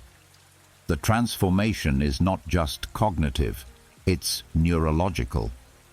Brain imaging studies show that when people undergo significant identity shifts, the neural networks associated with self-referential thinking actually change. The brain literally rewires itself to support the new identity, making behaviors that align with that identity feel more natural and automatic. This neurological transformation explains why the disciplined person eventually stops experiencing their discipline as discipline. When the neural pathways that support disciplined behavior become as well developed as the pathways that support breathing, disciplined action feels as natural as breathing. It's no longer a conscious override of natural impulses. It's the natural expression of who you've become. The Stoics understood this transformation through their concept of virtue as a kind of knowledge. They believed that once you truly understood what was good for you, not intellectually but experientially, you would naturally choose it. The person who has experienced the satisfaction of disciplined living at a deep enough level doesn't need to force themselves to be disciplined.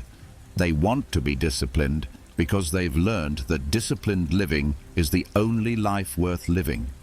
This want is different from the superficial wanting that characterizes motivation.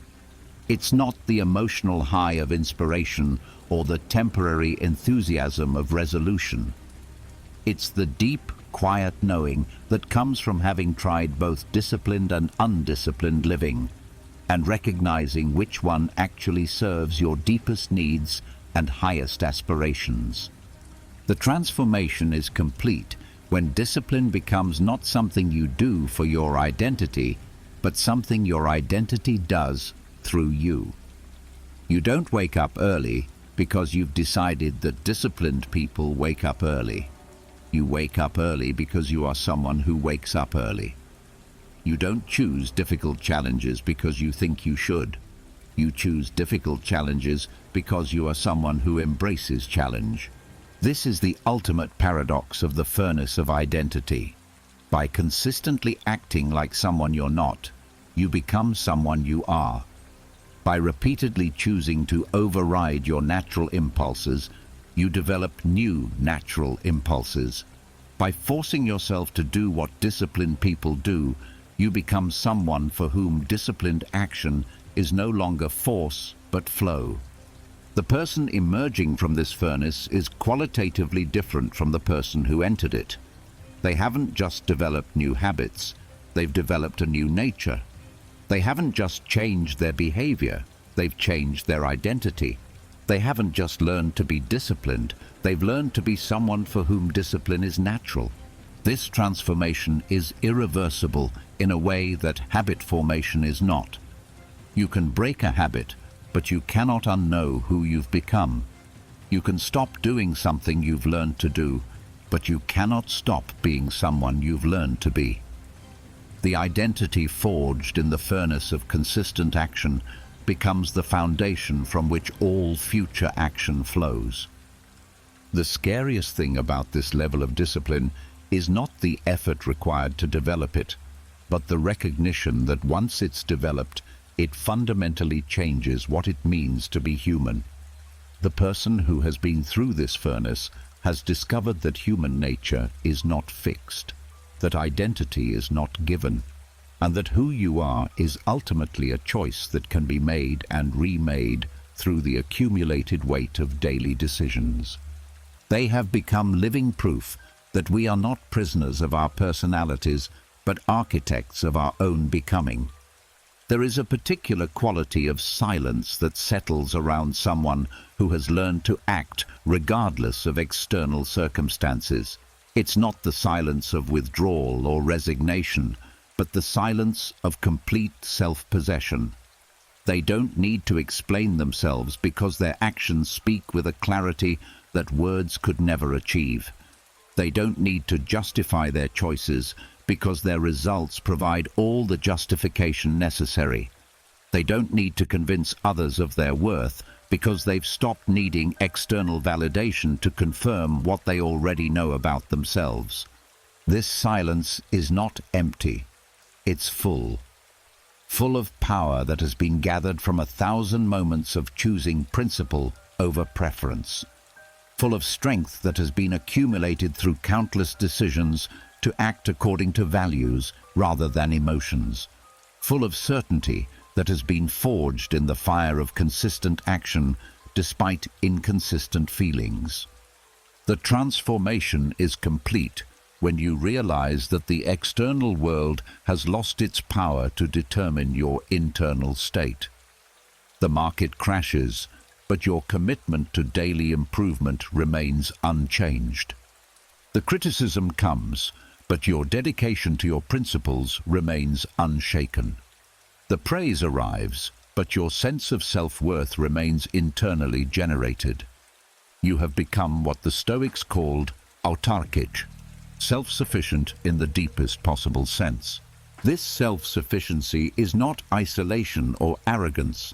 It's not the pretense that external circumstances don't matter or that other people's opinions are irrelevant. It's the recognition that while external circumstances and other people's opinions can provide valuable information, they cannot and should not determine your fundamental choices about how to live, who to be, and what to do with the time you've been given. When you reach this level of psychological autonomy, something profound shifts in how you move through the world. You stop performing for an audience that isn't paying attention. You stop seeking permission from people who have no authority over your choices. You stop waiting for conditions to be perfect before you begin living according to your deepest values and highest aspirations. The silence that emerges from this shift is the silence of someone who has nothing to prove because they've already proven everything to themselves. They've demonstrated their capacity to keep their word when keeping it was difficult. They've shown their ability to act courageously when fear was present.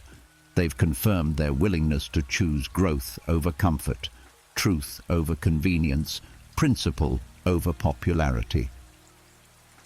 This demonstration was not for others, it was for themselves. But the effect on others is unmistakable.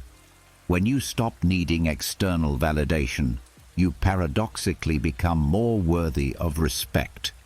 When you stop performing for approval, you naturally command attention. When you stop justifying your choices become self-evidently justified. The psychological research reveals what the Stoics understood intuitively. People with high levels of autonomous motivation, the ability to act according to internal rather than external drivers, demonstrate higher levels of psychological well-being, more sustained performance, and greater resilience under stress. They've learned to generate their own sense of purpose, meaning, and direction, rather than depending on external sources to provide these essential elements of human flourishing. But this autonomy is not achieved through rejection of the external world.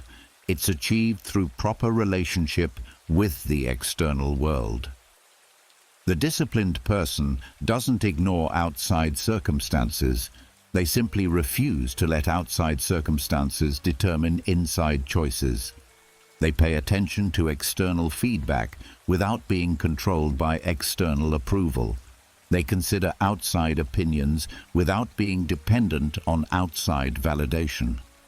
This creates what might be called responsive autonomy, the ability to respond to external circumstances in ways that serve internal values rather than reacting to external circumstances in ways that abandon internal principles. They can adapt their tactics while maintaining their strategy. They can adjust their methods while preserving their mission. They can change their approach while protecting their purpose. The silence that accompanies this level of autonomy contains within it a different kind of communication. When you stop talking about what you're going to do and simply do it, your actions begin to speak with unprecedented clarity. When you stop explaining why you're doing what you're doing and simply demonstrate it through consistent behavior, your commitment becomes undeniable. When you stop justifying your choices and simply live the consequences of those choices, your character becomes self-evident. This silent communication is more powerful than any words because it cannot be misunderstood or misinterpreted. Actions have a directness that language lacks. Behavior has a clarity that explanation cannot achieve. Consistency has a persuasive power that argument can never match. The person operating from this level of silence has learned something profound about the nature of personal power. Real power is not the ability to control external circumstances. It's the ability to remain internally consistent regardless of external circumstances. Real strength is not the capacity to force outcomes. It's the capacity to maintain principles when outcomes are uncertain. Real influence is not the skill of changing other people's minds. It's the discipline of living in ways that demonstrate the value of the principles you espouse. This understanding transforms their relationship to every aspect of life. They stop trying to convince others to change and start focusing on changing themselves. They stop attempting to control outcomes and start concentrating on controlling their responses to outcomes. They stop seeking to manage other people's opinions and start managing their own character. The silence becomes a form of teaching without preaching, influence without manipulation, leadership without domination. When you embody your values consistently, you give others permission to do the same. When you demonstrate that it's possible to act according to principle despite external pressure, you prove to others that such action is available to them as well. But perhaps most importantly, the silence becomes a form of self-respect that doesn't require external confirmation. You've learned to trust your own judgment, not because you're always right, but because you've developed a reliable process for making decisions that align with your deepest values. You've learned to respect your own choices, not because they always produce perfect outcomes, but because they consistently express your authentic character. This self-respect is unshakable because it's not dependent on external validation or perfect results. It's based on the more fundamental recognition that you are someone who can be trusted to act according to your principles, to keep your word to yourself, to choose growth over comfort, to prioritize long-term well-being over short-term pleasure. The silence that emerges from this recognition is not the silence of someone who has nothing to say, but the silence of someone who has something more important to do than talk about what they're going to do. It's the silence of someone who has moved beyond the need to explain themselves because they've learned to express themselves through the consistency of their actions and the integrity of their choices. This is the silence that becomes power. Not power over others, but power over oneself. Not the power to control external circumstances, but the power to remain internally consistent regardless of external circumstances. Not the power to force outcomes, but the power to choose responses. Not the power to change the world, but the power to ensure that whatever changes occur in the world, they will find you prepared, principled, and unshaken. In this silence, you discover that you need nothing from the external world to be complete, nothing from other people to be whole, nothing from circumstances to be content. You have become autonomous in the deepest sense, not independent of the world, but independent in the world. Not separate from life, but self-directed within life. The silence has become your power, and your power has become your silence. When you encounter someone operating from true discipline, something primal in you recognizes that you're in the presence of a different kind of human being. They don't announce this difference. They embody it. They don't claim superiority. They simply demonstrate capability. They don't seek to intimidate. They simply illuminate by their very existence the gap between who you are and who you could become. This illumination is what terrifies. The terror is not of them, but of the implications of their existence. If they can wake up at 4:30 a.m. every day for 10 years, what's your excuse for hitting snooze? If they can maintain their principles under pressure, what's your justification for abandoning yours when things get difficult? If they can build something meaningful through daily discipline, what's your reason for waiting for perfect conditions? Their presence is a walking refutation of every excuse you've ever made for not becoming who you're capable of becoming. This is why truly disciplined people often find themselves isolated, misunderstood, and sometimes resented. They represent a possibility that most people would prefer to believe doesn't exist. Their existence suggests that the limitations most people accept as inevitable are actually choices that most people make unconsciously. This suggestion is deeply threatening to someone who has built their identity around their limitations rather than their potential. The world responds to this threat in predictable ways. First comes denial. They must be naturally gifted. They probably come from privilege. They must have some secret advantage. The possibility that their discipline is available to anyone who chooses to develop it is too challenging to accept, so it must be explained away through factors beyond the observer's control. When denial fails, rationalization emerges. They're probably unhappy. They must be missing out on life. They're definitely obsessed or unbalanced. The disciplined person's contentment with delayed gratification and satisfaction with process over outcome challenges the cultural narrative that happiness comes from immediate pleasure and external validation. This challenge must be neutralized by pathologizing the very behavior that creates genuine satisfaction. When rationalization proves insufficient, rejection arrives. They're showing off.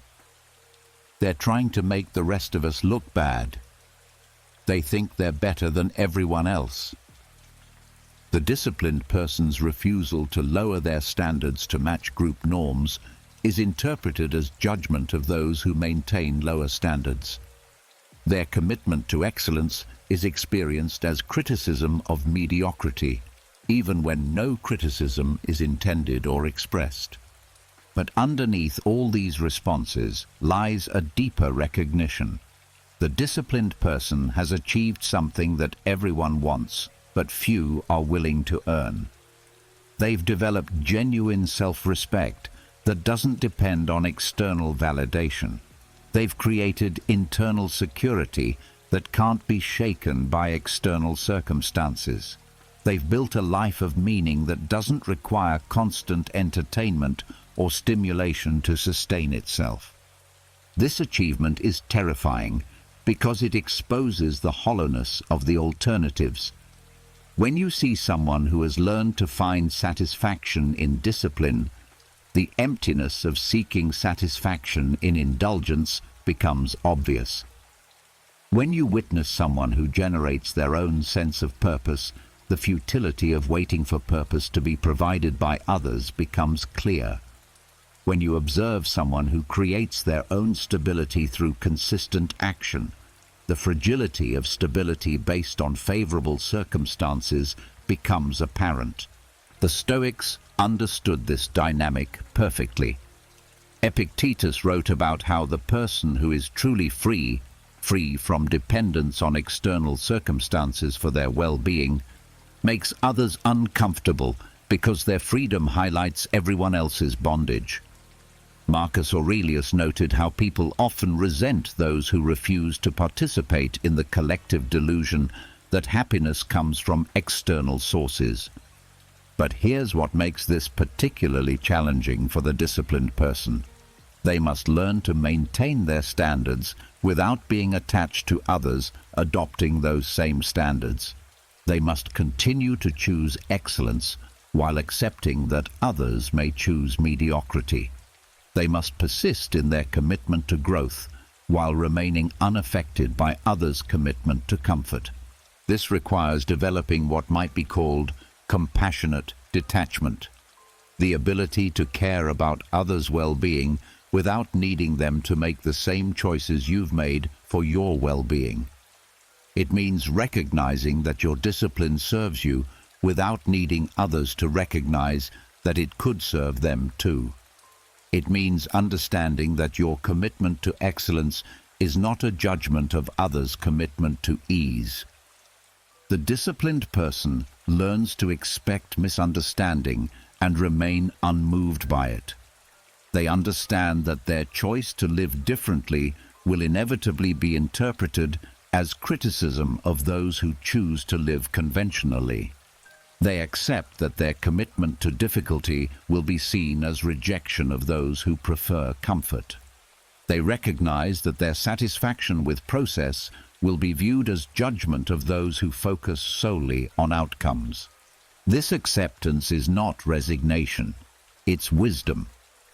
They've learned that trying to justify their choices to people who haven't made similar choices is futile. Explanation cannot convey what only experience can teach. Words cannot communicate what only practice can reveal. Theory cannot substitute for the understanding that comes only through consistent action over extended time. So they stop trying to convince and start focusing on demonstrating. They stop seeking approval and start generating results. They stop explaining their choices and start living the consequences of those choices. They allow their life to speak for itself, knowing that those who are ready to hear will understand, and those who aren't ready won't be convinced by any amount of argument. This shift from explaining to exemplifying creates a different kind of influence.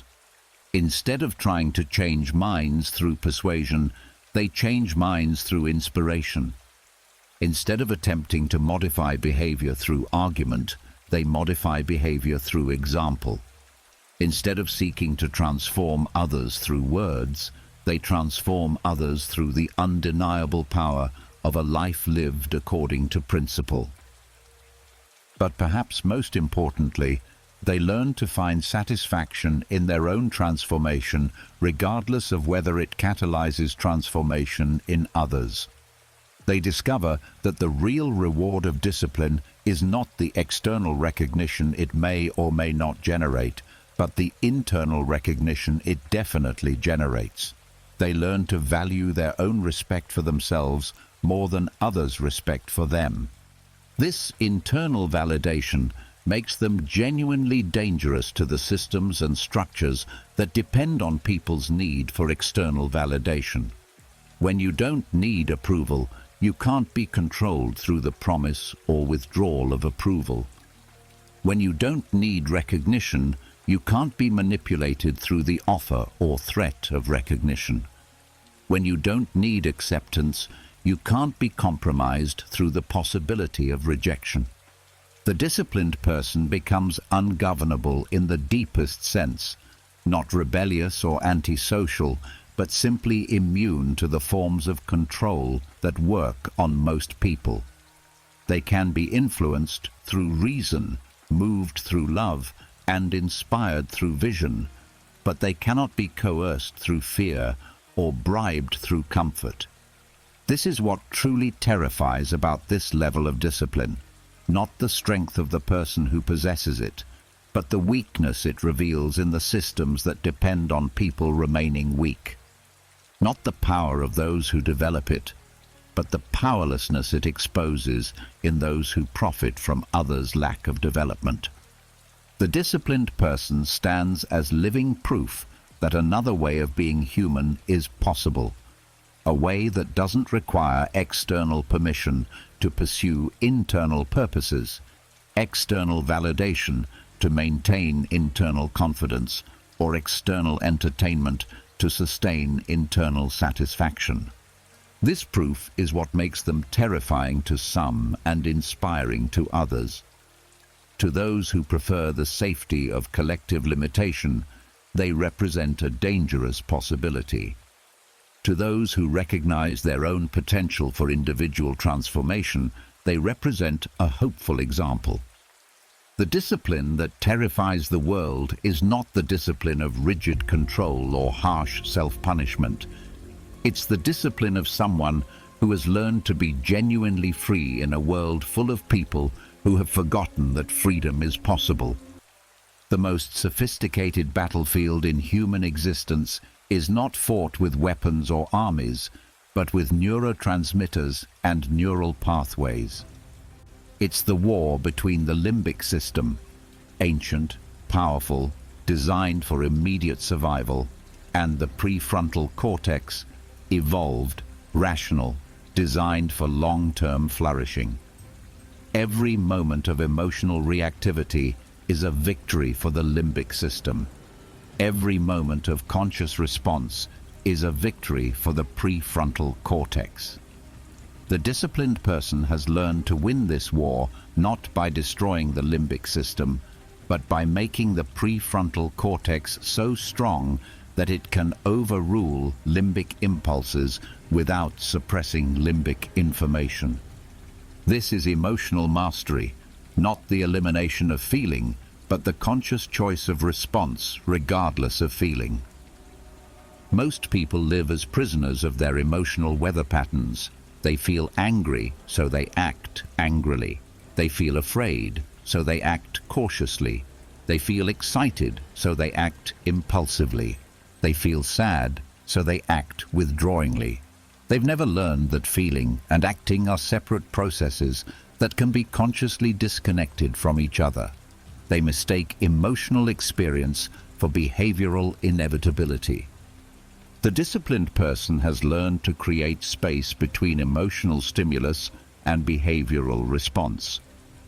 When anger arises, they feel it fully, but choose their action based on what the situation requires, rather than what the emotion demands.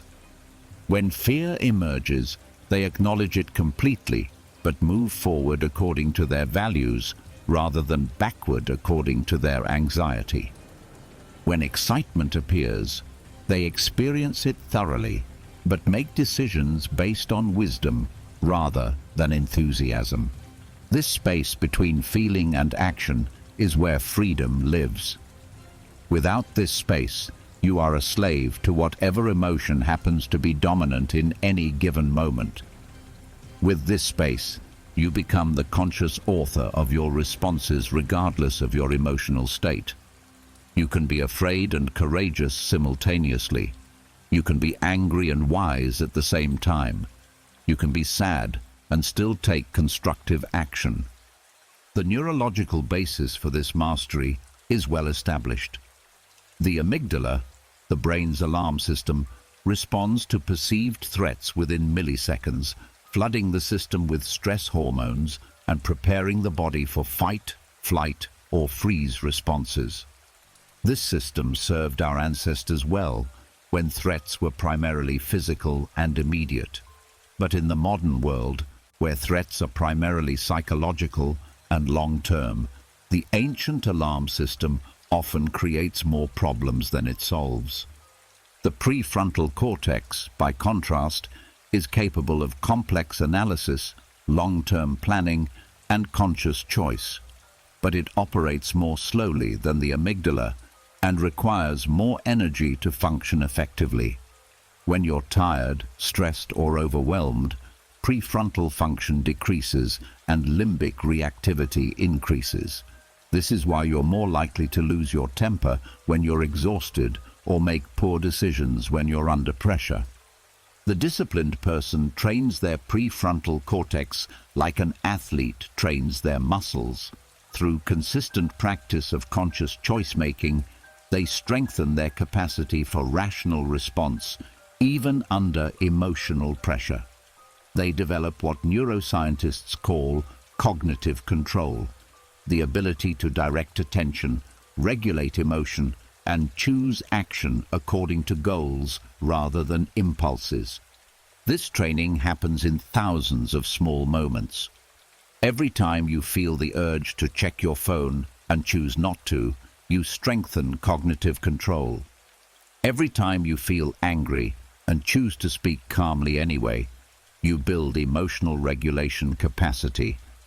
Every time you feel like quitting and choose to continue, you develop persistent circuitry. Every conscious choice strengthens the neural pathways that make future conscious choices easier. But emotional mastery is not emotional suppression. The disciplined person doesn't try to eliminate emotions. They try to use emotions as information while making decisions based on values. Anger provides information about boundaries that may have been crossed. Fear provides information about risks that may need to be managed. Sadness provides information about losses that may need to be grieved. The emotion is valuable. The automatic behavioral response to the emotion may not be.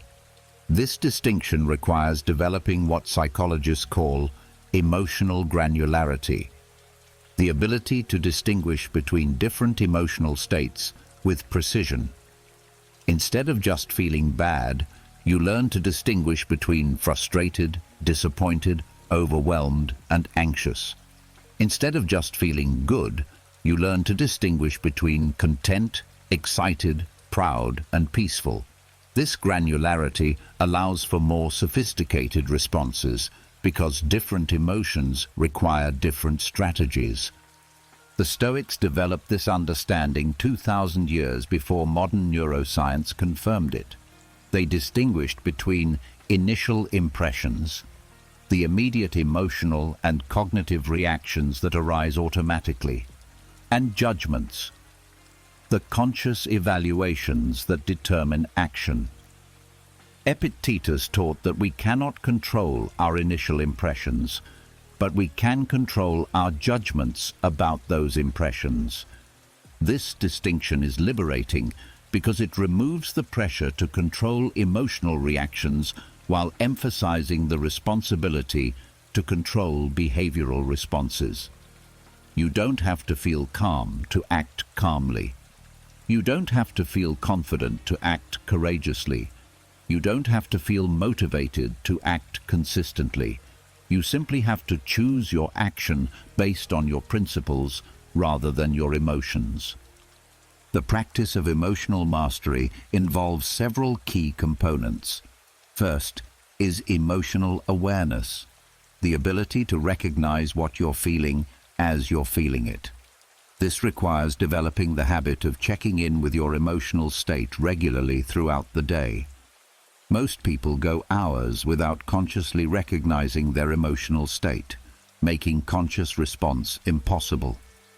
Second is emotional acceptance, the willingness to experience emotions without immediately trying to change them or escape from them.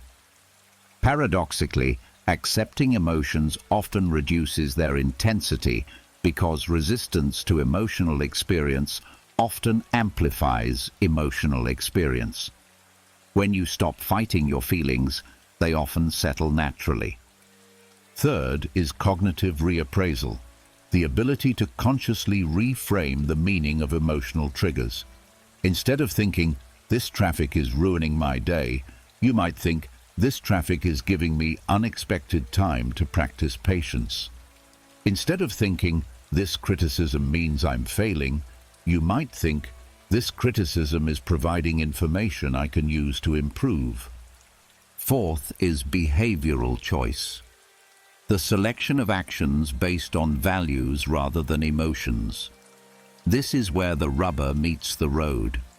You can be aware of your emotions, accepting of your emotions, and even skilled at reframing your emotions.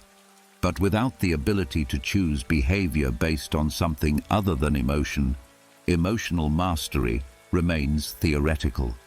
The disciplined person practicing emotional mastery appears almost supernatural to those still trapped in emotional reactivity. They seem to operate from a different emotional weather system, not because they don't experience storms, but because they've learned to navigate storms without being blown off course by them. This navigation creates stability that others find both attractive and mysterious.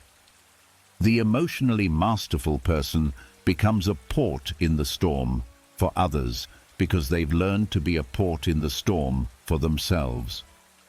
Their presence alone can be calming because their calm presence demonstrates that remaining centered during turbulence is possible. But perhaps most importantly, emotional mastery creates the internal conditions necessary for wisdom to emerge. When you're not constantly reacting to emotional impulses, mental space opens up for reflection, planning, and creative problem solving.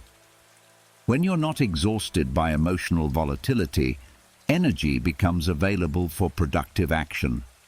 When you're not controlled by fear, opportunities that were previously invisible become apparent. This is the ultimate prize of winning the inner war, not the absence of emotional experience, but the presence of conscious choice.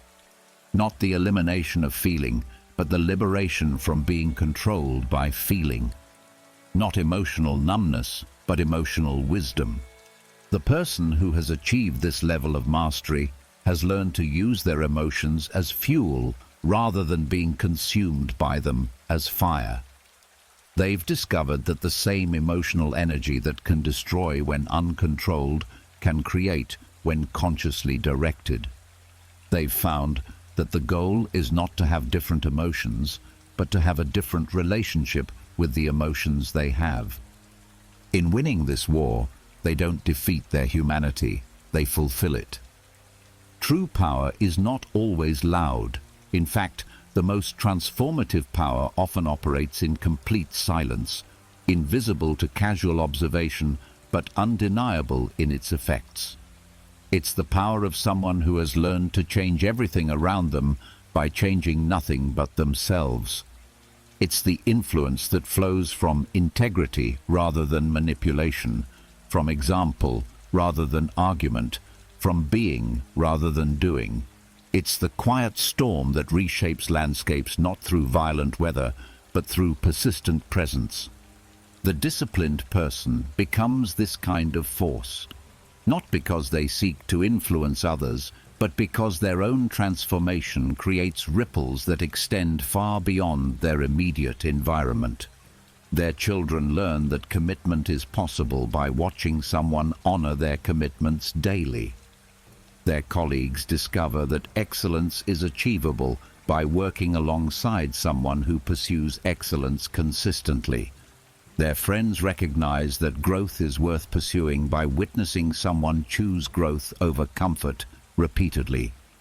This influence operates below the threshold of conscious awareness. It's not what the disciplined person says that creates change. It's who they've become that inspires transformation. Their presence gives others permission to take themselves seriously. Their example demonstrates that ordinary people can achieve extraordinary consistency. Their life proves that discipline is not punishment but liberation, not limitation but expansion, not sacrifice but fulfillment. The mechanism of this influence is what psychologists call social modeling, the unconscious tendency to adopt the behaviors, attitudes, and standards of people we respect or spend time with. When you consistently interact with someone who maintains high standards, your own standards tend to rise. When you regularly observe someone making difficult choices with apparent ease, your own capacity for difficult choices expands. When you witness someone finding satisfaction in discipline rather than indulgence, your own relationship to discipline begins to shift. But this modeling only works when the discipline is authentic rather than performed. People can sense the difference between someone who is genuinely committed to their principles and someone who is trying to appear committed to impress others. The quiet storm doesn't announce itself. It simply exists. It doesn't seek recognition. It simply creates results. It doesn't demand attention. It simply deserves respect. The family of a truly disciplined person experiences this influence most directly. Children who grow up watching a parent wake up early, exercise regularly, read consistently, and handle stress with composure learn that these behaviors are normal human responses rather than exceptional achievements. They internalize discipline as a natural part of adult life rather than viewing it as an unusual burden that some people choose to bear. This normalization of excellence is perhaps the greatest gift one generation can give to the next. When discipline is modeled consistently and authentically, it becomes part of the family culture rather than an individual achievement. The children don't have to discover discipline, they inherit it. They don't have to develop it from scratch. They simply have to maintain what they've observed as normal. The ripple effects extend into professional environments as well. Teams that include truly disciplined individuals often experience what researchers call elevation, the uplifting feeling that comes from witnessing moral excellence. This elevation motivates others to improve their own behavior, creating what might be called positive contagion, the spread of constructive behaviors through social systems. The disciplined person doesn't need to lecture about time management. Their colleagues notice that they're never late and never miss deadlines. They don't need to preach about preparation. Their teammates see that they're ready for every meeting and anticipate potential challenges. They don't need to advocate for taking responsibility. Their co-workers observe that they own their mistakes and learn from failures. This modeling is particularly powerful because it's non-threatening. No one feels judged or criticized because no judgment or criticism is being offered. The disciplined person is simply living according to their values without requiring others to adopt those same values. This absence of pressure creates space for others to choose change rather than feeling forced to change. But the influence extends beyond immediate social circles. Communities benefit from the presence of highly disciplined individuals because they tend to contribute more than they consume. They volunteer more consistently, participate more actively, and support others more reliably. They become what social scientists call social capital, the network of relationships and shared values that make communities function effectively. The quiet storm operates on generational time frames as well. The disciplined person's influence on their children creates a legacy that extends to their children's children. Values that are demonstrated consistently in one generation become the foundation for the next generation's character development. Principles that are lived authentically in one family become the inheritance passed to future families. This generational impact reveals why individual discipline is never truly individual. Your choice to wake up early doesn't just affect your day, it affects your children's understanding of what's possible. Your decision to exercise regularly doesn't just improve your health, it improves your family's relationship to physical fitness. Your commitment to lifelong learning doesn't just expand your knowledge, it expands your household's culture of growth. The Stoics understood this interconnectedness through their concept of cosmopolitanism, the recognition that we are all citizens of a larger community and that our individual development serves the collective good. Marcus Aurelius wrote about how personal virtue contributes to the common good, not through grand gestures, but through daily choices to be the kind of person who strengthens rather than weakens the social fabric. This understanding transforms the motivation for discipline from purely personal to genuinely universal.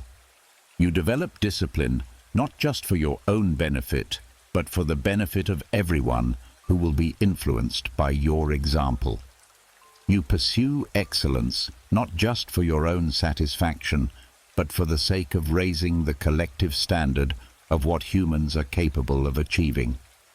But perhaps most profoundly, the quiet storm demonstrates that change doesn't require force or manipulation.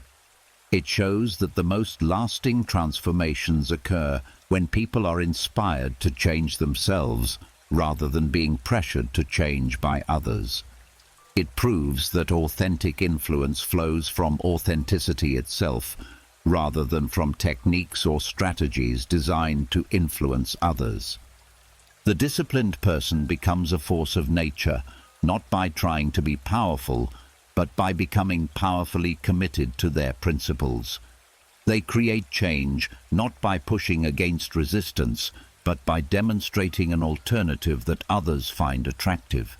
They influence not by arguing for their way of life, but by living their way of life with such integrity that others want to understand how they've achieved what they've achieved. The quiet storm doesn't seek to change the world, it simply changes itself and allows the world to respond. It doesn't try to fix others, it focuses on becoming the kind of person who naturally inspires others to fix themselves. It doesn't attempt to control outcomes, it concentrates on controlling inputs and trusts that the right outcomes will emerge naturally. This is the ultimate paradox of authentic influence. The people who have the most impact are often the ones who are least concerned with having impact. They're too busy becoming who they're meant to become to worry about whether others notice their becoming. They're too focused on living according to their values to concern themselves with whether others adopt their values.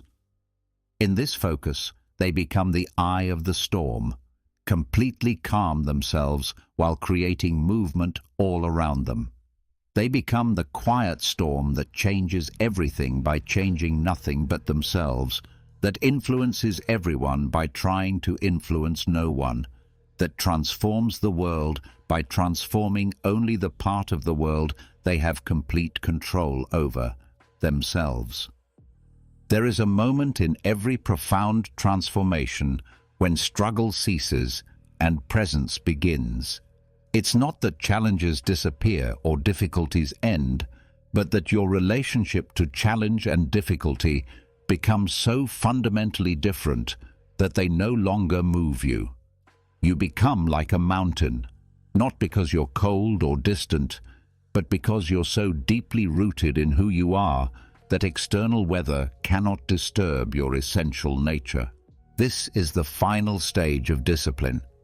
Not the ability to force yourself through difficult situations, but the development of a nature that remains steady regardless of the situation you find yourself in. Not the capacity to overcome obstacles, but the wisdom to see that most obstacles are just experiences to be had rather than problems to be solved. Not the skill of conquering external circumstances, but the realization that external circumstances have no power to diminish the internal strength you've cultivated. The person who has become the mountain has moved beyond discipline as effort and discovered discipline as expression. They no longer wake up early because they force themselves to wake up early. They wake up early because they are someone who wakes up early. They no longer choose difficult challenges because they think they should. They choose difficult challenges because they are someone who embraces challenge. They no longer act according to principle despite their feelings. They act according to principle because their feelings have been educated by years of principled action to align with their values. This transformation is so complete that the old psychological categories no longer apply. The distinction between what you want to do and what you should do collapses because what you should do has become what you want to do. The conflict between short-term pleasure and long-term benefit disappears because you've learned to find immediate satisfaction in actions that create long-term benefit. The struggle between comfort and growth dissolves because you've discovered that growth itself has become your comfort. The mountain is not moved by weather because the mountain understands something about time that weather does not. Weather is temporary. Mountains are relatively permanent. Weather changes constantly. Mountains change slowly. Weather is reactive to atmospheric conditions. Mountains create their own microclimates. The disciplined person has learned to operate on mountain time rather than weather time, to think in decades rather than days, to build character rather than chasing experiences.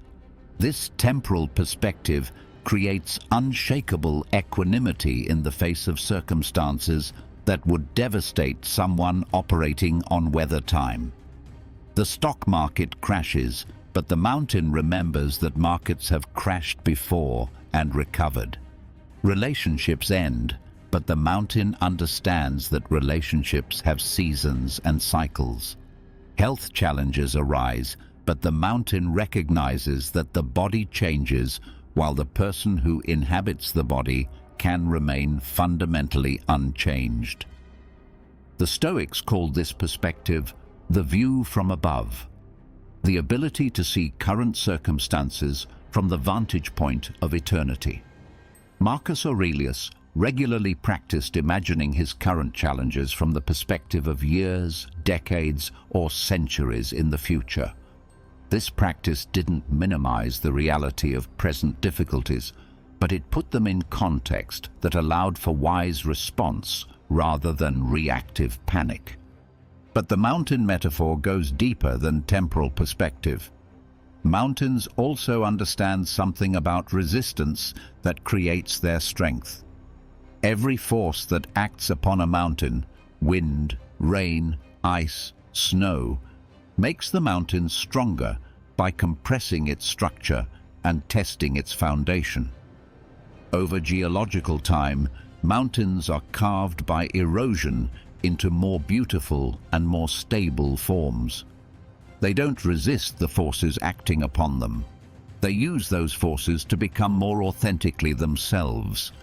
The disciplined person has learned this mountain wisdom, that everything that challenges you also strengthens you if you know how to receive the challenge. Every criticism contains information that can improve your character if you can hear it without defensiveness. Every failure contains lessons that can increase your wisdom if you can learn from it without self-condemnation. Every setback contains opportunities that can expand your capability if you can see them without despair. This doesn't mean that mountains don't feel the weather. They feel every drop of rain, every gust of wind, every degree of temperature change. But they don't let the weather determine their structural integrity. They experience the weather while remaining fundamentally unaltered by it. They are moved by the weather at the surface while remaining unmoved by it at the core. The disciplined person achieves this same relationship with the emotional and circumstantial weather of human existence. They feel everything fully: joy and sorrow, success and failure, praise and criticism. But they don't let any feeling or circumstance determine their fundamental choices about who to be and how to act. They can be deeply sad and still show up for their commitments. They can be genuinely afraid and still move toward their goals. They can be intensely angry and still speak with wisdom and kindness. This capacity for feeling everything while being moved by nothing represents the highest form of emotional intelligence. It's not emotional suppression or spiritual bypassing, but emotional integration. The ability to experience the full spectrum of human feeling while maintaining conscious choice about how to respond to what you feel. The mountain achieves this integration through what might be called geological patience, the willingness to think in timescales that transcend immediate gratification. Mountains are built one particle at a time over millions of years. They understand that true strength comes not from dramatic gestures, but from consistent accumulation of small actions aligned with natural forces. The disciplined person operating from mountain consciousness has learned this same patience. They understand that character is built one choice at a time over decades. They know that mastery comes not from occasional bursts of intense effort, but from consistent application of sustainable practices. They recognize that the life they want is created not through dramatic transformations, but through daily decisions that compound over time. This understanding creates what might be called process addiction, the ability to find satisfaction in the daily practice rather than needing satisfaction from eventual outcomes. The mountain doesn't exist in order to eventually become something else. It exists to be what it is, fully and completely, in each moment. The disciplined person learns this same presence, not working towards some future version of themselves, but expressing the fullest version of themselves available right now. But perhaps most importantly, the mountain serves others through its simple existence. It provides shelter, creates watersheds, offers perspective, inspires awe. It doesn't try to serve. It serves naturally through being what it is. The disciplined person who has become the mountain discovers this same natural service. They don't try to help others. They help others naturally through embodying qualities that others find inspiring, stabilizing, and elevating. The final realization of mountain consciousness is that discipline was never about control. It was about becoming the kind of person who doesn't need to control because they've learned to respond wisely to whatever arises. It was never about forcing outcomes. It was about developing the character that creates good outcomes naturally. It was never about overpowering life. It was about becoming so aligned with the deepest patterns of life that effort becomes expression and struggle becomes strength. When you become the mountain, you discover that everything you thought discipline was taking from you, it was actually giving to you. You thought it was limiting your freedom, but it was creating the only kind of freedom that matters. Freedom from being controlled by circumstances you cannot change.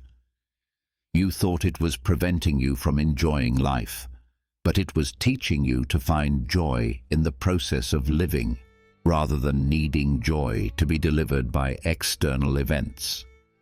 The scariest level of discipline is not scary because it's hard to develop. It's scary because once you develop it, you realize that most of what you thought was impossible was simply inconvenient. Most of what you thought was beyond your control was simply outside your comfort zone. Most of what you thought required exceptional talent was simply a matter of exceptional consistency. You become terrifying to your old excuses because you've become someone who doesn't need excuses. You become unrecognizable to your former limitations because you've become someone who doesn't recognize limitations that aren't based in reality. You become the mountain, unmoved by external weather while creating the internal conditions that allow everything around you to flourish. In becoming unbreakable, you discover that you were never broken. In becoming undisciplined, you realize that you were never undisciplined. You simply hadn't yet decided who you wanted to be. In becoming the mountain, you understand that the mountain was always there, waiting under the accumulated debris of excuses, fears, and false beliefs about what was possible. The discipline that terrifies the world is simply the decision to stop being terrified by your own potential and start being terrified by the prospect of never discovering what that potential actually is. Become terrifying to your excuses. Become unshakable in your commitment. Become the mountain that you were always meant to be. The storm is over. The mountain remains. In the end, we are not judged by the storms we weathered, but by the strength we built while the storms were raging. We are not measured by the comfort we preserved, but by the character we forged when comfort was not available. We are not remembered for the excuses we made, but for the moments we became inexcusable in our commitment to becoming who we were meant to be. You now know the secret. Discipline is not what you do to yourself, it's what you do for yourself. It's not a limitation imposed upon your nature. It's the full expression of your nature. It's not a sacrifice of who you are. It's the revelation of who you've always been, waiting beneath the surface of who you thought you had to be. The choice is simple, but not easy. Remain who you are, or become who you're capable of being. Continue making excuses, or start making exceptions. Exceptions to the rule that says ordinary people can't achieve extraordinary consistency. Exceptions to the belief that you need to feel ready before you act. Exceptions to the assumption that comfort is more valuable than character. The path is clear. The tools are available. The only question remaining is whether you'll choose to walk it. Become the storm. Become the mountain. Become terrifying to everything that once controlled you. The scariest level of discipline is waiting for you to claim it.